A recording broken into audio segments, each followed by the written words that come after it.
There's no better place to win cash while watching sports than PrizePicks. Football season is here and basketball season is here, so there's absolutely no better time to join. It's super easy to use. To create a lineup, all you got to do, select a few player stats, pick more or less. That's literally it. PrizePicks is available in more than 40 states, including California, Texas, my home state, and Georgia. But my favorite thing, PrizePicks is going to give you $50 in lineups when you make your first $5 lineup. What's that mean? Win or lose, you get $50 in lineups for free. Just download the app and use promo code Speakeasy today. $5 gets you $50 in lineups. PrizePicks. It's good to be right. Beautiful people, welcome to Speakeasy Sophisticated Sports Talk. It's your boy Emmanuel Acho stepping in behind the bar for Care Bear, who's already at the Pro Bowl tonight. Happy Sunday. Hey, happy Black History Month. Tell your one black friend you love them. We appreciate that. Hey, in the building, we got 12-year NFL vet, the one and only T.J.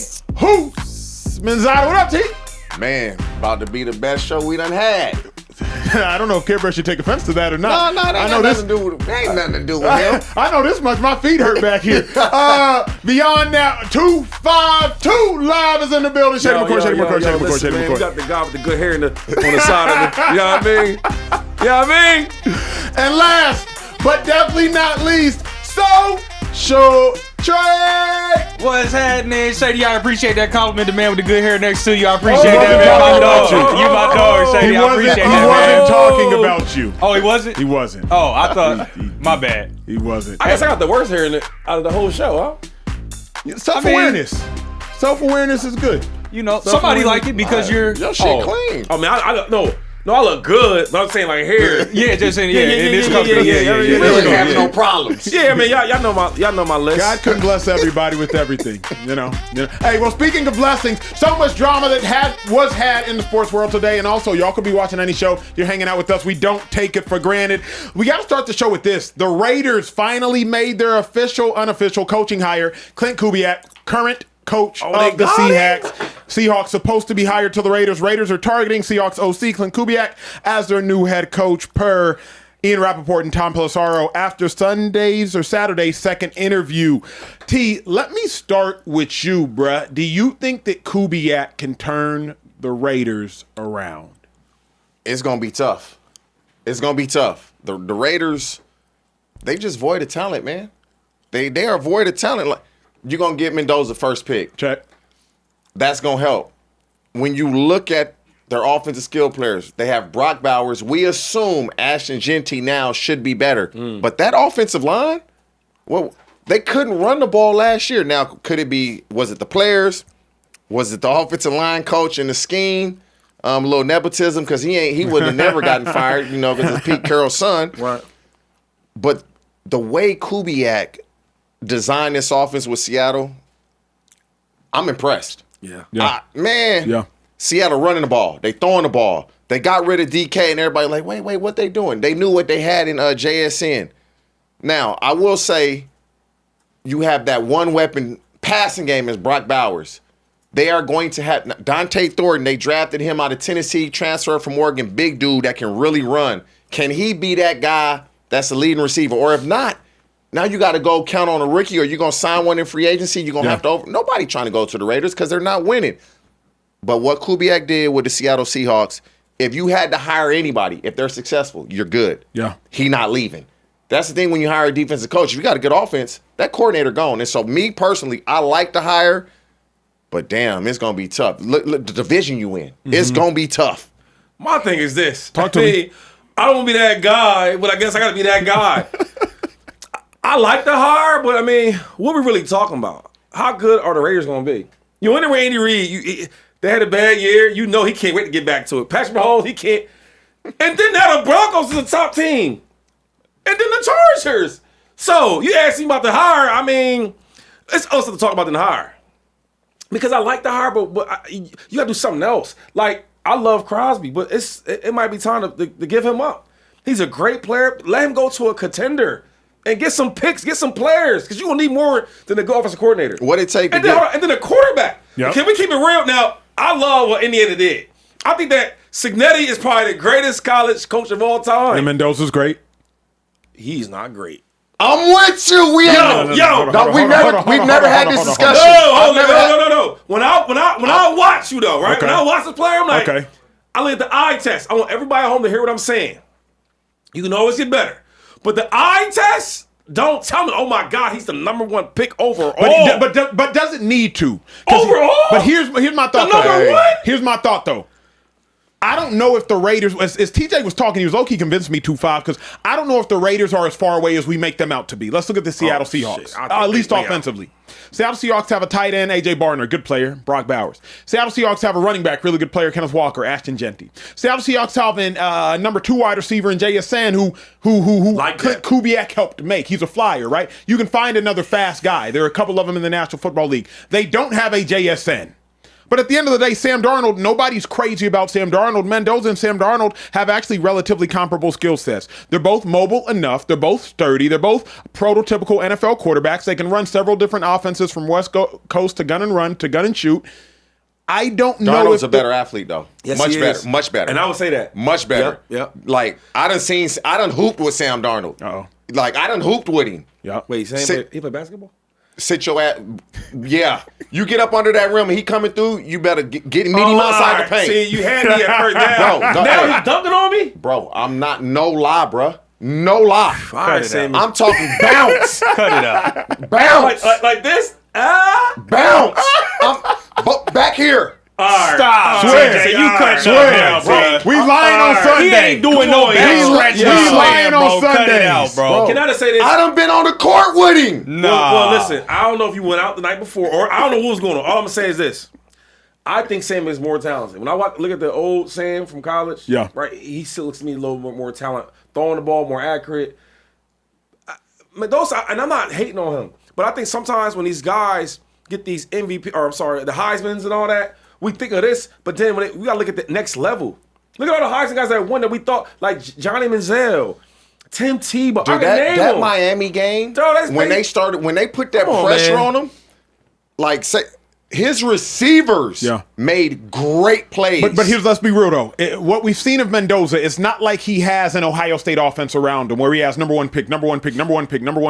It's not like he has an LSU of old offense around him where he has Jamar Chase, Justin Jefferson, Thaddeus Moss, Clyde Edwards-Helaire. Mendoza was playing with a bunch of wide receivers that maybe 1 to 2 of them might play on a Sunday, maybe at best. He was playing with a 24-year-old running back that's, if he's going to play on Sunday, is going to be a 5th, 6th round pick. It's not like he had a ton of talent around him. Here's what he has been able to do. And here's what Kubiak's been able to do, which is why I like the combination. Both of those two individuals turned programs around.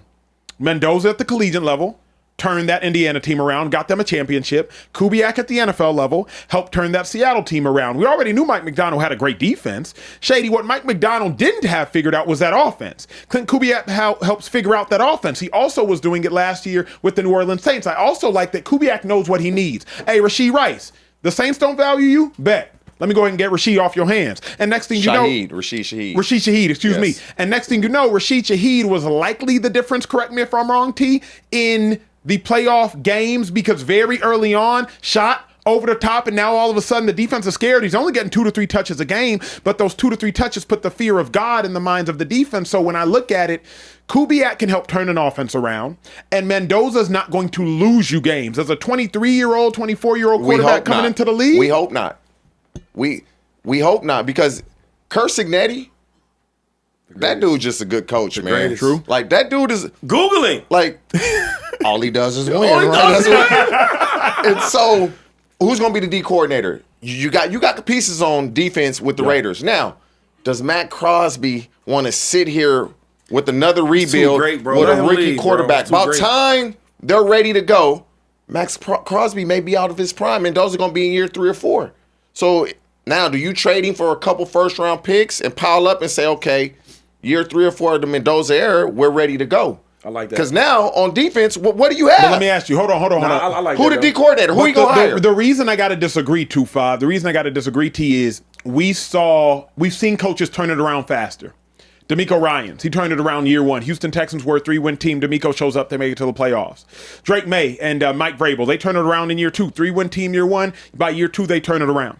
I don't know that this has to take 3 to 4 years. We all think, oh, a team sucks. How it's going to take them forever. The Patriots, I was talking to Shady about this. We were in the Bay earlier today. I was talking to Shady about this. Patriots don't have a ton of talent by name. Answer this, though.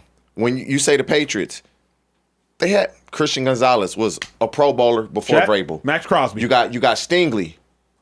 Oh, in Houston. Before. Yep. He had defense over there. So they Danielle had Hunter was there. they signed him as a free agent. He put them. Yeah. And they drafted Will Anderson. They drafted Lassiter. But when you look at the Raiders, who do they have defensively outside of Max Crosby that you say I feel very comfortable that we can build with this guy? They don't have a lot of people I like. They have Chin. I think Jeremy Chin, a strong safety. He's cool.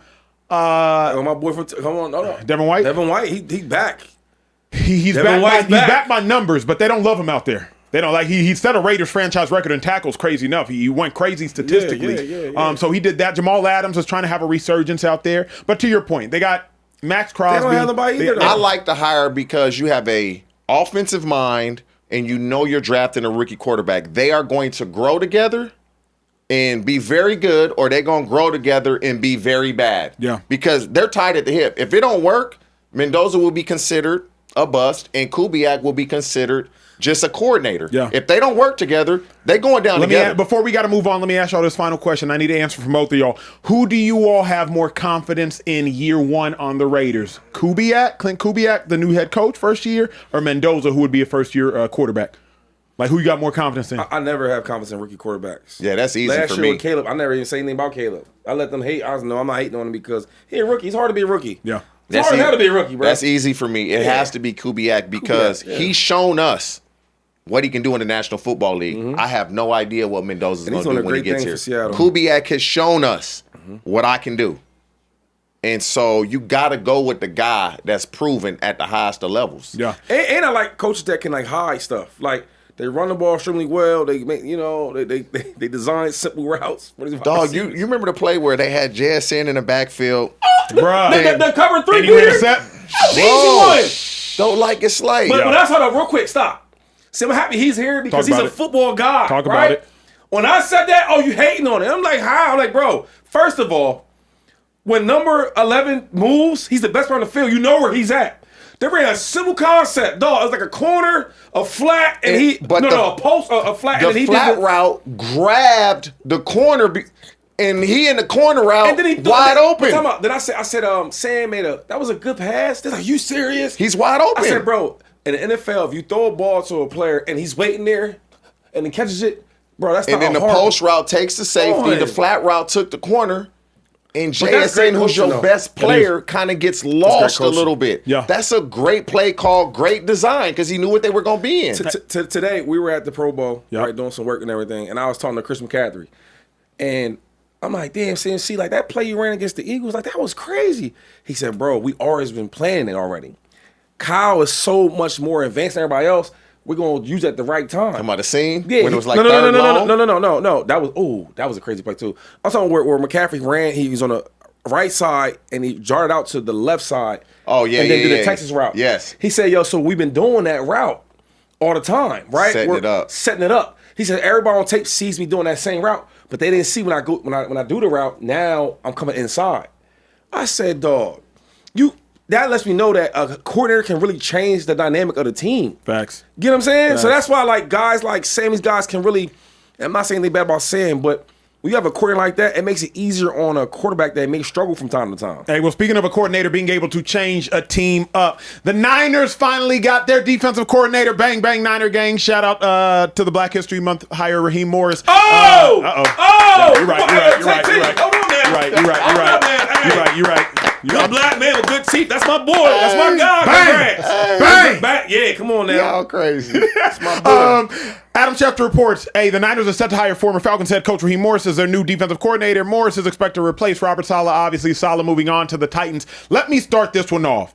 I love this hire, fellas, because when the Niners have a great defense, they have a great team. When the Niners have a good defense, they have a mediocre team. And the fact of the matter is, Raheem Morris is a Super Bowl champion defensive coordinator. Y'all remember Los Angeles Rams when they won their Super Bowl 2021? Raheem Morris was at the helm of that team. So I love Raheem Morris as a defensive coordinator. Also keeping in mind, Raheem Morris is a player's coach. Yeah. If you talk to Fred Warner, whom I've talked to, if you talk to Diamalor Nador, whom I've talked to, they are guys that are motivated by their coaches. It's not even as much about the X's and O's as it is about, like, look me in my eye, get me ready to run through a wall, and let me go do that. This Niners defense, more than any other defense, and I study this Niners defense well, 2-5, they play off energy.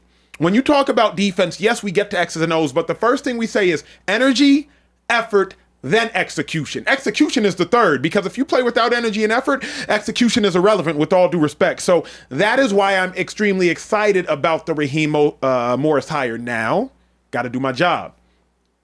Raheem Morris has never coordinated a defense that's been top 15. Ever. Including that Super Bowl defense. Brandon Staley handed Raheem Morris the keys to a number 1 defense in points and a number 1 defense in yards, T. They were 15th the year they won the Super Bowl. Then they were 17th. Then they were 21st. He gets the head coaching job with the Falcons. They're 19th. They're 21st. So respectfully, though I love the hire because I love the energy, I love the excellence, I love all of these things, Raheem Morris statistically has never had his players excel at a top 15 level. I didn't say top 10, and I did not say top 5. I just said top 15. If y'all know the Niners like Shady does, like TJ does, like I do, Frank Gore's been on the show, the Niners have had top 5 defenses, top 3 defenses, Steve Wilks, top 10 defenses, Robert Saleh, number 1 defenses, D'Amico Ryans, 2-5 Cook. Yeah, I hear all that. But they held on defenses, and guess what they won? They ain't win nothing. Yep. Nothing. Yep. So why I don't care about all that top 10, 15. That's stuff for stats, man. That's for people outside can brag about, oh, we had a top 10. That don't matter. You know what he didn't win? He won a chip. And my thing is, if you watch that team, they were loaded with talent, right? He was loaded with talent, offense and defense. But when they came tight and they got to make a play, they made a play on defense. I got to rock with him. And another thing is, Kyle Shanahan is not a bad coach, right? I don't see him making bad decisions with his coaches. Mm-hmm. Robert Saleh left. That's hard to replace. Yeah. Robert's like that. Yeah. So I think the replacement of Morris, I think he's going to do good. I like the hire, and I'm biased. I talked quite a bit with Raheem last summer, kind of leading up to training camp, just talking to him. Good dude, just bro. football. Great guy, man. Good dude. I'm biased. Like, Raheem been around football a long time, man. Yes. I remember when I was a free agent, when I was playing, and he was in Tampa. I met with him. Wow. Like, that long. Mm-hmm. Yeah. But just talking to him this past summer and just talking football with him, Shanahan really respects Sean McVay. Yeah. Because that's how I see it. I look at it as, if he was good enough to coordinate Sean McVay's defense, why the hell he ain't good enough to coordinate mine? But let me see. Here's my that's thing. how I see I like that. Let me push back with some insight. Shady was on the show with me when Steve Wilks called me. Steve Wilks called me 2 years ago. He was a Niners defensive coordinator. You know me. I went on the show, former show we were on, shall remain nameless, and I'm like, Steve Wilks gotta get fired, blah, blah, blah, blah, blah. Steve Wilks hit my line. Grrr. He says, Acho, I can't talk right here. I don't know if this facility bugged. I don't know what's going on. He said, let's go to let me move to a different location. I say, what's up, coach? I won't say all of the private details, but his point was Shanahan likes his defense a certain way. Mm-hmm. Not that Shanahan wants a puppet, but Shanahan likes his defense a certain way that Wilks does not like to play defense. Wilks likes to blitz. Shanahan likes DCs that just sit back, play coverage. That's why the Niners were like last in sacks this year. I think they had 16 sacks through the first 16 weeks of the season. I am partially afraid that this was a homeboy hire. But you can do that. I'm partially afraid that this was that. You can sit back when you got a Joey Bosa coming off the edge. Nick Bosa, yep. You don't have to. Yeah, I said Joey. When you have a Bosa, Nick Bosa coming off the edge, you don't have to blitz. Mm-hmm. That's why they didn't have a ton of sacks this year, because Nick got hurt. Mm-hmm. And so he hired Raheem Morris because he's going to play that cover 4 type of defense. Yep. 2 high safety back, and that's what he was going to do. But here, how can y'all look past this? Because I know me Shady personally, though, I would have hired Jim Schwartz. No question. Here's my point of tension is, like, as a Niners fan, I'm a Raheem Morris fan. Check. Good money. We went to Rams practice maybe 2 or 3 years ago, Shady. Like, good money. But how can you look past the fact that you've never coordinated As a DC? But he won a or Super Bowl. a HC? But he won a Super Bowl. Great. Let me rebut. That's my thing, though. 3 first ballot Hall of Famers. Maybe 3 players that are all the best or second best of the generation at their position. Aaron Donald, Yeah. Von Miller, Jalen Ramsey. Yeah. Those players are not on the Niners. Fred Warner is, he a dog. Probably the best, second best at the position of this generation. Nick Bosa, if he can stay healthy, he's a dog. Not Von Miller or Aaron Donald. So, like, he did win a Super Bowl, beyond the shadow of a doubt. Also, shout out to Matthew Stafford, shout out to Sean McVay. But even when they won that Super Bowl, do you not have any concern with, like, he's a DC and his Falcons defense was getting bludgeoned, and they have pieces. Yo, a lot of them. The thing I don't get, though, is you give him credit on one end, but then you kind of, like, discredit him on the other end. Mm-hmm. So you got great players and you win with them. So what? There's a lot of teams that got great players that don't win. I was one of them. I remember we had the Dream Team and all that. We had all types of superstars. Everybody's Pro Bowl, all pros. I'm like, we got to win this year. And we stunk. Nah, I was good. But we stunk. It wasn't your fault. Yeah, it wasn't my fault. But my thing is, like, yo, in football, this is the thing about football. You got to go out there and do these things. You could talk about the schedules of opponents or the players you have in your locker room to make it easy. Nothing's really easy, right? You got to go on the field and coach. Go on the field and players to play. He's done that. And my thing is, I think Kyle's like, damn, if he could win a championship, which I was in the same division with him, so that means I seen the defense he was running. Mm-hmm. That's one thing. When you're a coach and you get a guy from your division, that means, yo, I've respect him so much because I've seen it all the time. I remember when what was his name? Sean McDermott was with the Bills, and I got there, right? And he's putting the team together, the players and the coaches, and I won't say the coach's name, right? But one of the coaches got fired. And I say, Coach, because you know him. Coach, what we doing now? Yeah. What we doing now? Because I need to know, because it's going to affect me.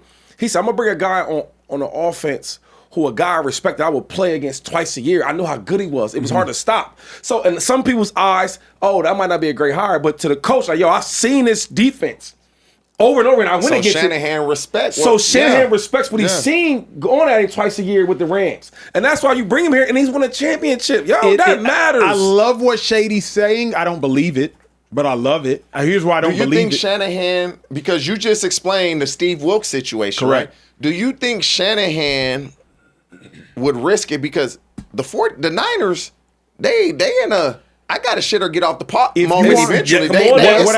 Here's what I really think. I think Shanahan is trigger shy. After Robert Saleh leaves, Shanahan can promote DeMeco Ryans. DeMeco Ryans was linebacker coach. It goes great. Problem. After DeMeco leaves, Shanahan goes and gets Steve Wilkes. Steve Wilkes and DeMeco, next thing you know, now they beefing. So now after he swings and misses with Steve Wilkes, then his next decision was, okay, I gotta go promote from within. So then he messes around and he promotes Nick Sorensen.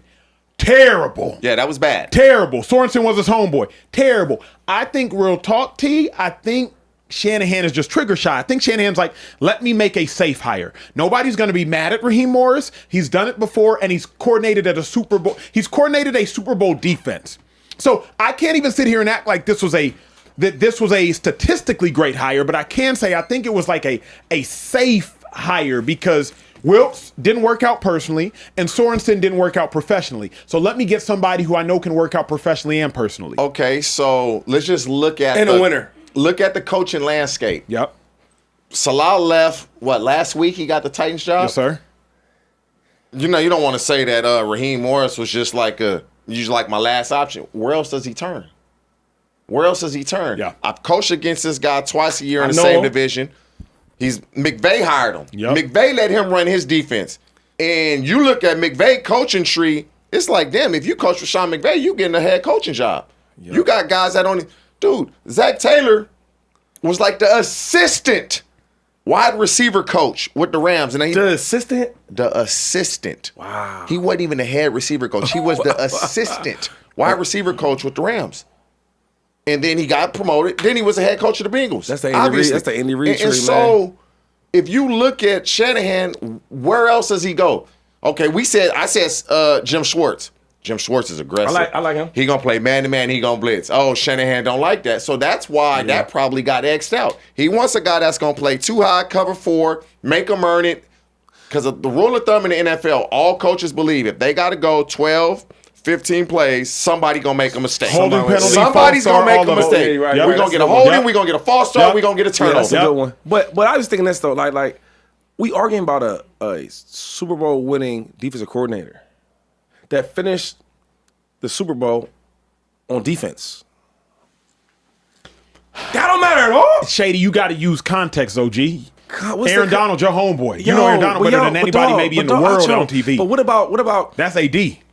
what That about boy's get special. Yeah, no, he's the best player of all time. But also, they get paid too on the offense. So my True. thing is, what about the coordinator putting him in position to win? Now, I don't get into all me and Aaron Donald's conversation. That's one of my best friends. I ain't gonna do all that with you. But I will say he respects him because Aaron, like, yo, he puts me in positions to win. And then you always talk about defense. What about the offense? They did have Jamar Chase. Check. He ain't easy to guard. So I gotta find some type of game plan to stop him. And when you like Get that man his and respect, you man. know what's kind of underrated though, from being in the locker room. When you like your coach, That's right. That's that true. shit matters, Yup, man. yup. And everybody on that Niners defense is gonna like That's a Raheem great Morris. point. When you like your coach, that matters. Coach, you know what? Listen, coach. I don't like the game plan. I'm gonna do it for you though. When you know like what I your mean? coach, I ain't getting the ball. That matters. I love you so much. I'm Let cool me with ask that, y'all coach. this. Yeah, Let me that's ask true, y'all that's this true. before we get to the super chats. Let me ask y'all this. Rome, take this fool because I want to get Shady. I want to get their opinion. I want to get y'all watching the show, y'all's opinion on this. This was the Super Bowl defense that Raheem Morris coordinated with Aaron Donald, Von Miller. He got traded during the season. Remember, lot of wins. Jalen Ramsey. Points for 15th. Look at the highlighted category. Yards 17th. Turnovers 10th. Passing defense, I don't care about attempts, but they ranked 22nd in yards. Now here's where they did well: 2nd in touchdowns, 3rd in interceptions. Let's go to rushing: 6th in yards, 23rd in touchdowns allowed. How do y'all feel when y'all look? Because at the end of the day, statistics don't tell the whole story. They Obviously, don't. we talk about this all the I time. hate stats. I hate 'em. But you can look at the whole body of work of a season statistics and say, you had Jalen, you had Vaughn for half the season, you had Donald, and like this the defense. And mind you, let me show y'all the defense he inherited. Stay there, because I know how to navigate this. This was the 2020 Rams. Before they won the Super Bowl, Brandon Staley's coordinating this defense. 1st in points, 1st in yards, 1st in first downs given up. Passing, look at the cursor. 1st in yards, 1st in touchdowns. Rushing, 3rd in yards, 4th in touchdowns. So this is a defense Raheem Morris inherited. Can't argue that. And then he inherits this but like- defense, and then the next year they drops exponentially. So this was in. This was the 2020 Rams. Didn't win a Super Bowl. I think y'all beat them to win a Super Bowl. Tampa Bay Buccaneers. So y'all beat them. Y'all go on to win a Super Bowl, if I'm not mistaken. No, then the next year, y'all didn't play them. Then the next year, so this Rams team had Kevin O'Connell as the OC, Brandon Staley as the DC. They lose to the Packers. Y'all beat the Packers. Y'all win the That's what Super I'm Bowl. saying. So like all these, Y'all can kill it. But all these stats we want to show, I mean, like, cool. I'm happy for the stats, cool. But they lost. Yeah. Like, there's no way you're gonna show me stats where defense is so great, but they didn't win anything. Yeah. They didn't even get far in the playoffs. And on the other side of the fence, you do win the playoffs and you win the championship. I don't know. I mean, y'all which I want to argue. But when you I look want the at winner, it, man. when you look at it, it's a comfort level, and in reality, who else you hiring? That part. Who else you hiring? That part. Everything has been filled. Who else you gonna hire? Nick Bosa, Fred Warner. We need you coming back. How you word this, we gonna be fine. If them two dudes come back healthy and play how they've been playing, They're going to be all right. Raheem Morris, they gonna make Raheem Morris look better. Diamador Lenore, he gonna be better. Yeah. He one of the best corners in the league. Nobody talks about. he is. He gonna be better. Facts. Hey, Trey, what's up with these super chats? G's quiet. Listen, we do have some super chats to get to. Shout out to Ken's Mom 01. Clap it up for our woman super chatter. So shorty. She says Crosby wants to win now. Raiders are a total rebuild, missing Care Bear. I don't know if the Raiders are a total rebuild. I don't know if I still believe in total rebuilds because, again, the Patriots starting defense, only 2 of those players started for the Patriots last year. You acquire a Milton Williams here. You promote some backups in Woodson to be your starting safety. You promote another backup to be your other starting safety. I think Gonzalez, you get Kaylavon Chase on from, maybe he came from Jacksonville. I don't know if he had a pit stop. I think he was with the Raiders. Right, maybe I had a pit stop. So I don't know if I still believe in rebuilds at home, Trey 2-5, because you saw the Texans flip a switch. You saw the Raiders flip a switch. You saw the Seahawks didn't have a full rebuild, but I'm like, The Patriots went from 3-14 to a Super Bowl. Yeah, but they also had the MVP number 2 runner. Drake Or May. You picked. Yeah, I voted for him. I mean, like that matter. I think you need a solid quarterback. And you need a solid coach that they can believe in. Yeah. That's the hardest part. Because even D'Amico Ryans, he came there, they believed in him. Wouldn't the New York Jets like a word Look, with that take? This is why it's a rebuild. This is why it's a rebuild. You got the first pick first and foremost. When you had a first pick, you're bad. Really bad. That's number 1. Number 2 is complete rebuild. You're not playing the Jets twice. You're not playing the Dolphins twice. Yeah. You playing the Chiefs twice. Playing real You teams. playing the Chargers twice. Yeah. And you playing the Broncos twice. You preaching. That's why it's a rebuild. You preaching. Where else we at, Trey? Listen, we got a $20 super chat from Great 8352 said God is good. All the time. All the time. And all the time. God is God is good. good. Come on now. Love the show. Always listening while I'm at work. Who are some players that the Bills should draft? I like that you got a job, though. That's good. Yeah. Stay there. T, answer this because the Bills got to get a receiver. They must get a receiver. They pick late on. I don't even know the top receiver. They got to trade that will up. be They can't afford to wait because for a receiver to come Mekhi in. Lemon, Carnell Tate, Jordan Tyson. Those are the top 3 names. I think Tate will fall to like 18, 19. Gotta go to Ohio State, get that wide receiver, dog. Yeah, If go- I want a wide receiver in the NFL, I'm either going to LSU or I'm going to Ohio State. Yeah, go get Carnell Tate, You're Ohio right about State. that. Know what I mean? Let's see. You're right. Let's simplify these things. We only gotta think too much. Who you want? No, look, hold up. I'm going to Ohio or or where? whoever I'm training. Or that too. Or that too. Or that too. Yeah. If it ain't them 3, we ain't doing it. Yeah. Trey, where are we at, G? So listen, we got a $30 super chat from J Ham 2020 said God is good. All the time. All the time. Listen, it is Sunday. Come on Hallelujah. now. Feeling good today. Said Josh Lamar and Herbert all have new coaches. Who has the best season out of all of them, and who takes the most blame for an unsuccessful season? Josh, Josh, Justin. Lamar, So and Herbert. I don't look at Josh. Don't have a new coach. Everything is the same. Yeah. Everything is the same. You're right. Yeah, that's fair. So Herbert has the same head coach, even though the system will be tweaked Yep. quite a bit. What was the question again? Who will have the best season out of them 3? And then if they have a bad season, who will be blamed the most? Josh should have a very similar season to what he's had the last couple. Correct. Everything is staying the same for Josh Allen. The learning curve, Lamar's learning a whole new offense. Herbert's going to pretty much learn a whole new offense, protections, schemes. Yeah. So it should be Josh Allen. And blame the most, I think, Well, Herbert. Go ahead, Tufa. I mean, Josh is better. He's the best. Correct. He's the best out of all them guys, though. Correct. Right. It's That's close, though. yeah, it's close. It's close. debatable, but yeah. Like, there's no wrong answer. But, no, You're still debating this? No, them two. Lamar's Only Lamar because it's and Black Josh. History Month are we engaging in the debate still. Wait, which Josh one? Allen is the best of those 3. Oh, well, I ain't count Herbert. I'm talking about Josh and Lamar. But when I'm saying Josh and Lamar, it's like this, though. Like, it's close. It's still close? Oh, no, there's no wrong answer. If somebody say, yo, I like Shady, Lamar. there's absolutely But no, if somebody say I like Lamar better than Josh, I won't be mad at you. Like they neither did- one of them been to the Super Bowl. True. So like they in the same position. Don't do that, T. Now, For real. Josh Don't do probably, that. I think Josh is better, but it's close.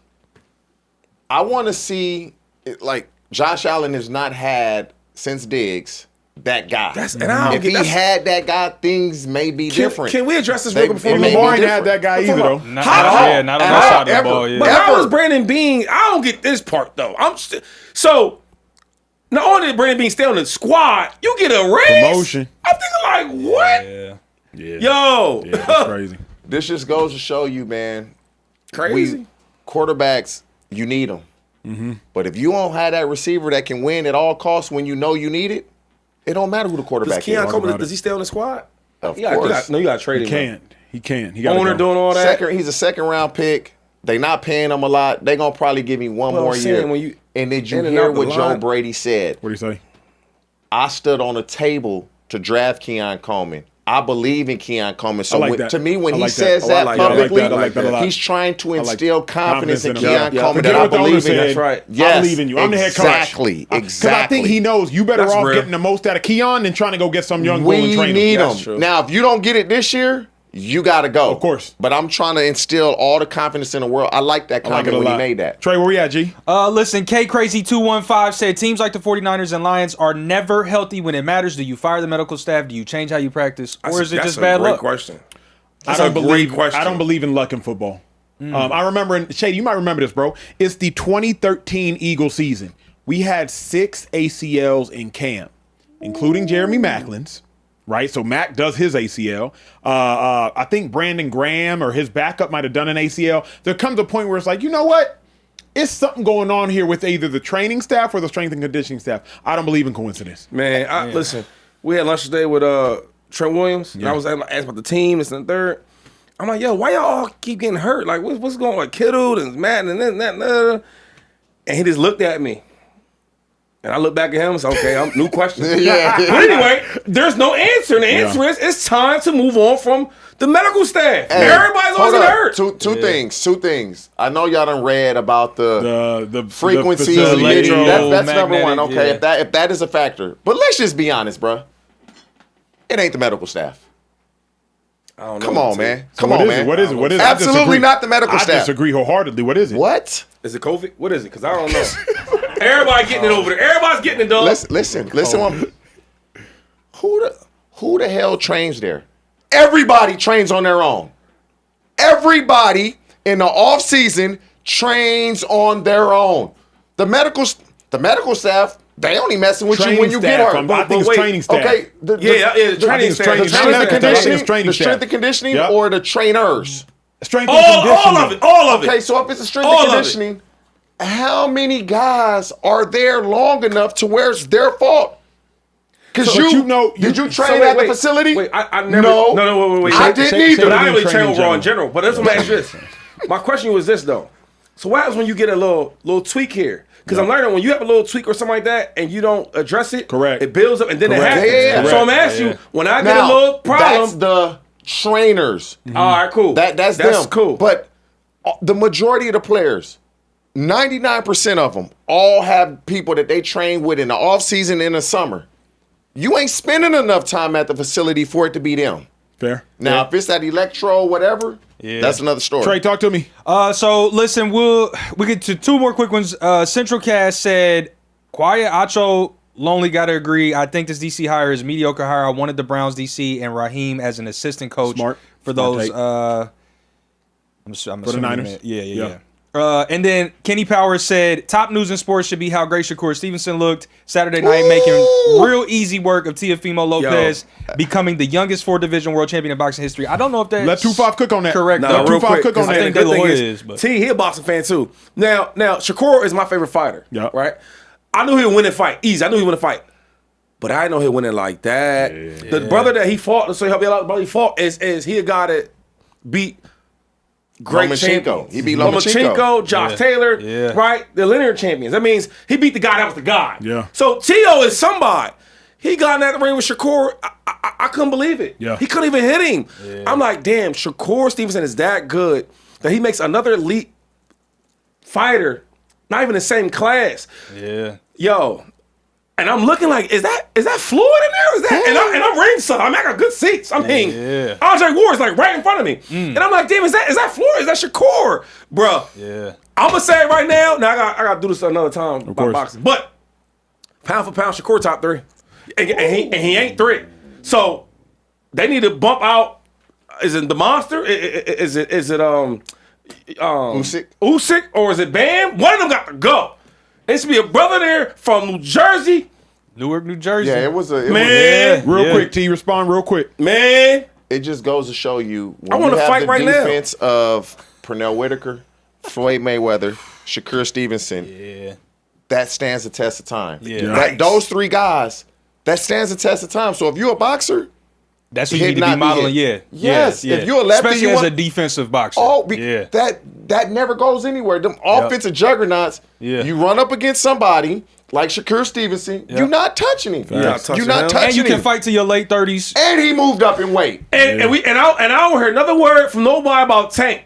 He'll do Tank even worse. Tank too small. Yeah, he Too little. small. He Little little. arms. He too He little. ain't gonna get around to it. Yeah, Tank too and small. Tank want to get in there and box. Like he want to slug. Tank too and small. Shakur not gonna allow him to do that. Tank too He small. better leave him alone. He not big Yeah. enough. Hey, Yep. speaking of little arms, let's talk about Kyler Murray and the Arizona Cardinals. That's Arizona a Cardinals, segue. they found their new head coach. They got Mike I LaFleur, like that brother one. of Matt LaFleur. good. Mike LaFleur, 38 years old, offensive coordinator for the Rams the last 2 fine, years. man. What y'all need to know about LaFleur, if y'all remember, he was the OC with the Jets. Jets, they end up getting Aaron Rodgers. Aaron Rodgers, he ends up getting Nathaniel Hackett. Mike LaFleur then goes back. Mike goes back to the Rams. T, let me start with you, big dog. What's your instant reaction to the LaFleur hire? Last option. Ooh. To me, Robert Saleh hired him when he got the job with the New York Jets. That was his hire. That was Robert Saleh's hire. So when they drafted Zach Wilson, LaFleur was the coach that was tasked with developing and making sure that Zach Wilson could play. He didn't do that. Am I wrong? Correct. So then he fired him, and then that's how Aaron Rodgers and Nathaniel Hackett end up in New York because he was unsuccessful. And so you go to McVay. I mean, goddamn. Everybody that's a coordinator for McVay becomes a head coach, and they not even calling the plays. They just do the install on Wednesday and Thursday. But can you hold? Here's my thing. I'm excited about this hire because if you're anything like anybody else from that McVay tree, you're going to have success. I don't know how long it will last, but you will have success. McVay tree. I'm thinking about Zach Taylor. Don't know how long it'll last, but Zach Taylor, he got himself to a Super Bowl. McVay tree. I'm thinking about Matt LaFleur. Don't know how long it will last, but Matt LaFleur had himself some success. McVay tree. Kevin O'Connell. I do not know how long it'll last, but Kevin O'Connell had himself some success. When you think about that McVay You got tree. another one, too. Who I miss? Liam Cohen. My bad, sir. That's on me. That's on me, Cardinals fans. Liam Cohen. Don't know how long it'll last, but Liam Cohen has had himself some success. Not to mention LaFleur Mike, he's had the Shanahan tree and a McVay tree. Because remember, he was with Shanahan Does it in concern 17, you? 18, 19. Does it concern you that Jacoby Brissett looked like he was a better quarterback than Kyler Murray when he got in the game? They weren't winning, but it wasn't because of the offense. Well, let's go there. Well, let's I'm go about to say, there. I mean- can LaFleur resurrect Kyler, 2-5? He's under contract, I think, till 2028. Can he resurrect Kyler? So before we get to the coaching part of it, when I look at Kyler Murray, and I've been on it for like the last 3 years and said, listen, he's a great talent, super fast, right, elusive and all that, big arm. But when a quarterback can't play on schedule at all, you can't win. The stuff that he does, the coach ain't coaching that. Now, if you want to do some special plays here and there, like the Caleb Williams, like the Patrick Mahomes, like Josh Allen, cool. Let's show that. I like that. Off script, okay, things that work out, boom. But it has to be a point where, like, now we're all on the same page where, hey, I'm playing on script. I'm playing on time. The way I'm coached in practice, I'm doing the same thing in the game. So I think we're asking the wrong question. I don't know if it's the coach's point. I think the point is it Kyler Murray? He's the real issue. And I remember he had an interview with, this what killed me. He had an interview and he was telling how great he was. Like, you know, I've always been a winner. I always did this and that. I'm like, okay, we in the NFL, so everybody wins. Everybody's good. But cool.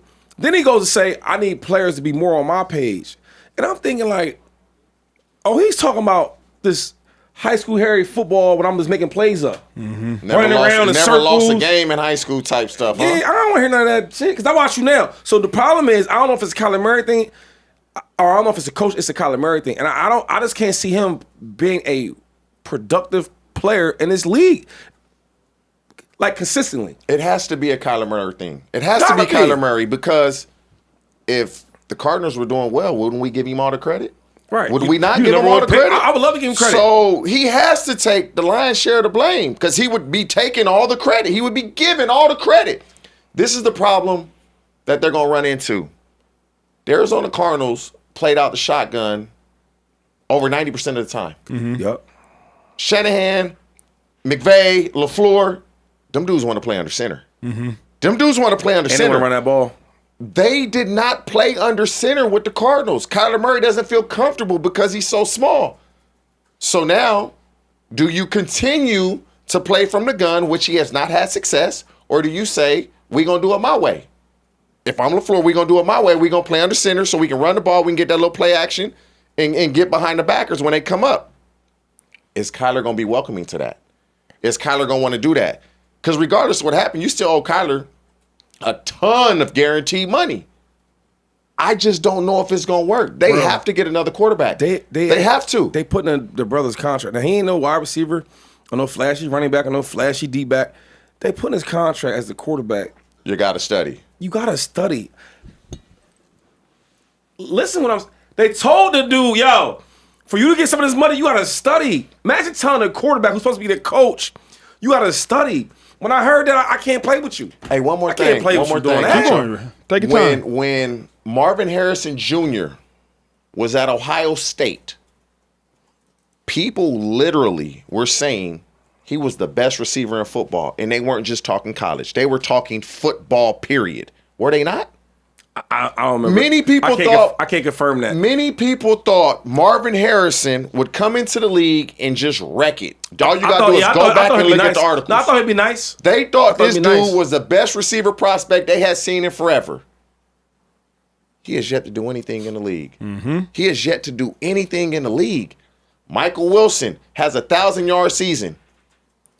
Michael Wilson didn't have 200 yards in the games that Kyler Murray played. Man, I like Wilson. And then he went to work with Jacoby Brissett.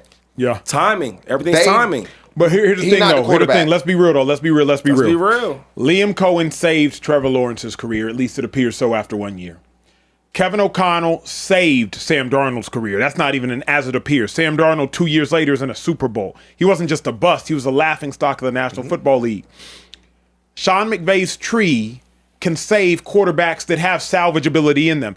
Zach Wilson, nobody could save him. I mean, remember, Zach Wilson, wasn't it Sean Payton who looked at Zach Wilson and said, hey, you know what? You're a third stringer. You're a practice squad player. If Sean Payton don't approve of you, I can't approve of you either. So if Liam Cohen, Sean McVay disciple, can save Trevor Lawrence, and if Kevin O'Connell, Sean McVay disciple, can save Sam Darnold, then you have to believe that Mike LaFleur, Sean McVay disciple, can too save Kyler Murray. 6'5", 6'3", 5'10". But most talented, less talented, less talented. Wouldn't you say Kyler's talent is as good as Trevor Lawrence? Yes, without 7-on-7. In 7-on-7, yeah. Kyler has a great arm. Can really throw it as a quarterback. He can sling that thing. He can really spin it, as they would say. He can spin it. Gotta pause that for sure. Gotta pause that. Wait, what'd I say? You saw something about, I think something about slinging. I wasn't listening that closely. I wasn't listening that closely. You my dog, though, but that was wild. Yeah, sorry about that, dog. hey, he can spin it, as they would say. Yeah, right? Big facts. But when all these linemen, Paris Johnson, 6'6". And so that's where you run into a problem. He may be more talented than them dudes.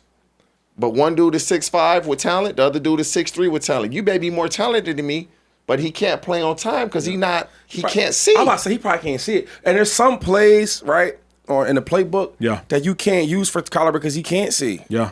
Hey. You know what I mean? Yeah. My quarterback in college was short, right? And it's so different playing with a short quarter. Because a lot of times when you run your route, sometimes you'll see the quarterback throw the ball. Right. When you play with a shorter quarterback, you're just trying to find the ball. Wait, break that down. No. Let's break that down. I'm telling you. You're like, you the quarterback. You got good height. Sometimes I'll see you throw the ball. Yeah. Like, I'll see you throw it. It may be late. Right. If I see you throwing it, it's late. But say I'm Kyler. I got to find the ball because I don't know where it's coming from. I got to find a window that you're seeing. Yep. And so you pick the ball up late sometimes because you don't see the quarterback. You can't see him. And that's why I'm saying playing on time is important because I'll give you an example. At the Pro Bowl, one of my Pro Bowls I went to, I'm always trying to flex. But anyway, I was there with Jimmy Grant. Yeah. And Drew Brees coming over. I was like, yo, how's it feel to play with Drew Brees? Because I was like, dog, he's the only quarterback I ever watched. We're like, damn, he's putting the ball in places that nobody's even can contest for it, right? He said, yeah, I love it, but it's tough too, though. I'm like, what do you mean it's tough? You play with Drew Brees. He said, dog, sometimes I don't even see him. I just see a ball. Yes. He says timing, and I know where I'm supposed to be at. So Drew's like, yo, I read the coverage. The ball should be here. It's timing. Yeah. So when we look at Kyler Murray, if you little like that, because he's tiny, and I can't see the quarterback throwing the ball, and you're not on time, How can you win like that? Yeah, that's well said. That's well said. Hey, glad y'all are here. If y'all ain't watched Speakeasy before, this is Speakeasy. TJ Hooshman's out in the building. Shady McCoy in the building. Social Trey back there running social, and your boy running point. Let's get to maybe the most important question I'll ask y'all all day. Because all of the coaching hirings are officially full. Giants got John Harbaugh. Falcons, Kevin Stefanski. Dolphins, Jeff Hafley. Titans, Robert Salah. Ravens, Jesse Minter. Steelers, Mike McCarthy. Bills, Joe Brady. Browns, Todd Monken. Raiders, Kent Kubiak. And Cardinals, Mike LaFleur. Social Trey, drop a chat, because just as much as I want to hear from these two, I want to hear from y'all. What is the best coaching hire? TJ, let's start it off with you. What's of all? Now, 10 hires have been filled. We will talk about the lack of black head coaches momentarily. It's been the talk of the town. Happy Black History Month. Text your black friends. Thank you. I'm kidding. Do not. It's been the talk of the town. What's the best coaching hire? I'm going to say this because I didn't think I would say this guy. But I look at it from your competition and the players that you have. Yeah. I'm going Kevin Stefanski. Oh, Hold on. oh hell I'm no. going Kevin Stefanski. Oh hell no. Hold on. In Atlanta? Yeah. Okay. Where else? I'm going Kevin Stefanski. Nobody else is clapping. Nah. Nobody. Thank you. And Trey. and Nobody. if I had to go a second, it would be Robert Salah. Oh, I really like. Can you I hate to cut Go off. back to Stefanski Please. because you got Bijan. Check. You got Kyle Pitts. Check. You have Drake London. Check. And you have a really good offensive line. Talk about it. And a great In head that coach. division, you play the Saints twice. Yeah, they trash. You play I the get it. Panthers I get twice, it. and Yeah. you play the Bucks twice. Right. I just think that's the path of least resistance. And for him to get a coaching job after as bad as he did in Cleveland, it tells me the NFL really views him as a really good offensive Yeah, mind. so does Acho. Yeah. Now, I was not impressed with him in Cleveland at all. I didn't like the way he handled his players, the way he spoke publicly about certain things. I didn't like that at all. You cooking, no T. I'm But proud if of you, any coach or person that has any type of common sense, you're going to change everything that you felt went wrong. Yeah. But with those skilled players, you have to be a terrible ass coach to mess this up. You cooking in the microwave. How the hell you like him though? For real though. Cooking pot pies. Yo, Huh? the type of dude I know you are. If he watch this. Now you know all the stuff he did in Cleveland. I ain't even talking about all the losing he did. I ain't even talking about the losing and having winning 3 games this year in the fight. I ain't talking about none of that. I'm talking about the way he was with his players. He comes to the Bengals. He not gonna do that to me. Hold up, let me finish. You ain't even meet him yet. You didn't even meet the brother. He get hired. He come in the work. Your mental is what? Are you gonna be super happy to get with him, or you like Me, I'm gonna see how you are with me first. I'm not gonna. Come on, I T. am. Come I on, am. dog. Because how you are with somebody else, you may not be that way with me. That's big facts. You may not be that way with me. But do you respect somebody? I don't like people like this. I had a really good friend of mine. We was tight. He was an all-pro dude too. He's a running back. I stopped being cool with him because I seen how he treat other people. Like, oh, you gonna treat Shady solid, but I watch you treat regular. Yeah, folks. I don't like that. I don't like that. I don't like that. So you don't like that? Nah, I treat no. Now I ain't treat Shador then. And again, I don't like the way he went about publicly how he treated. I don't like that. I don't like that. We didn't say as a person. I said as a coach. I mean, in that division he's in. Well, you name everything but him, coach. You name about the players he had. But when you have that skill with Bijan, Kyle Pitts, and Drake You gotta London, coach it though. You gotta coach that. Let me get your answer though, 2-5. All right, Let me get your answer. I'm going. Yeah. I don't know if you're gonna like this or respect it, but you gotta respect your boy, Talk to me. Jeff Hafley. Oh, bro. how dare you? Homeboy take. All right, I'm gonna let y'all. Jeff Hafley coached the Pit. Homeboy That's take. why. No. Homeboy take. Everything that we spoke. Was he one of your coaches when you were there? Nah. Okay. Nope. Everything we talked about for Stefanski, he the total opposite. Players love playing for him, right? Players will do anything he asks. When I was at Pittsburgh, he was a small dude at Pittsburgh, right? Like assistant secondary coach, or maybe I forget. It was on the defense. I would watch him work with these dudes over and over and all day. So let's say we have meetings at 5 o'clock. He there like 3:30 working with the younger dudes. Then he get the older dudes. I'm like, damn, he really cares. Then I start seeing how the players react to him, right? Like he one of the guys. Oh, cool. He moves forward, goes to college, does the same thing. Cool. Goes to the league, does the same thing. Some of my homeboys over there in Green Bay, I say, yo, how's Coach Half, man? It's my guy. They all love him. So I'm like, damn, if you can do that when you're young, get older, and you're doing the same thing, and the players are still loving you, what's going to be the difference in the league? I'll give you another example. Yep. DeMeco Ryans, when I played him in Philadelphia.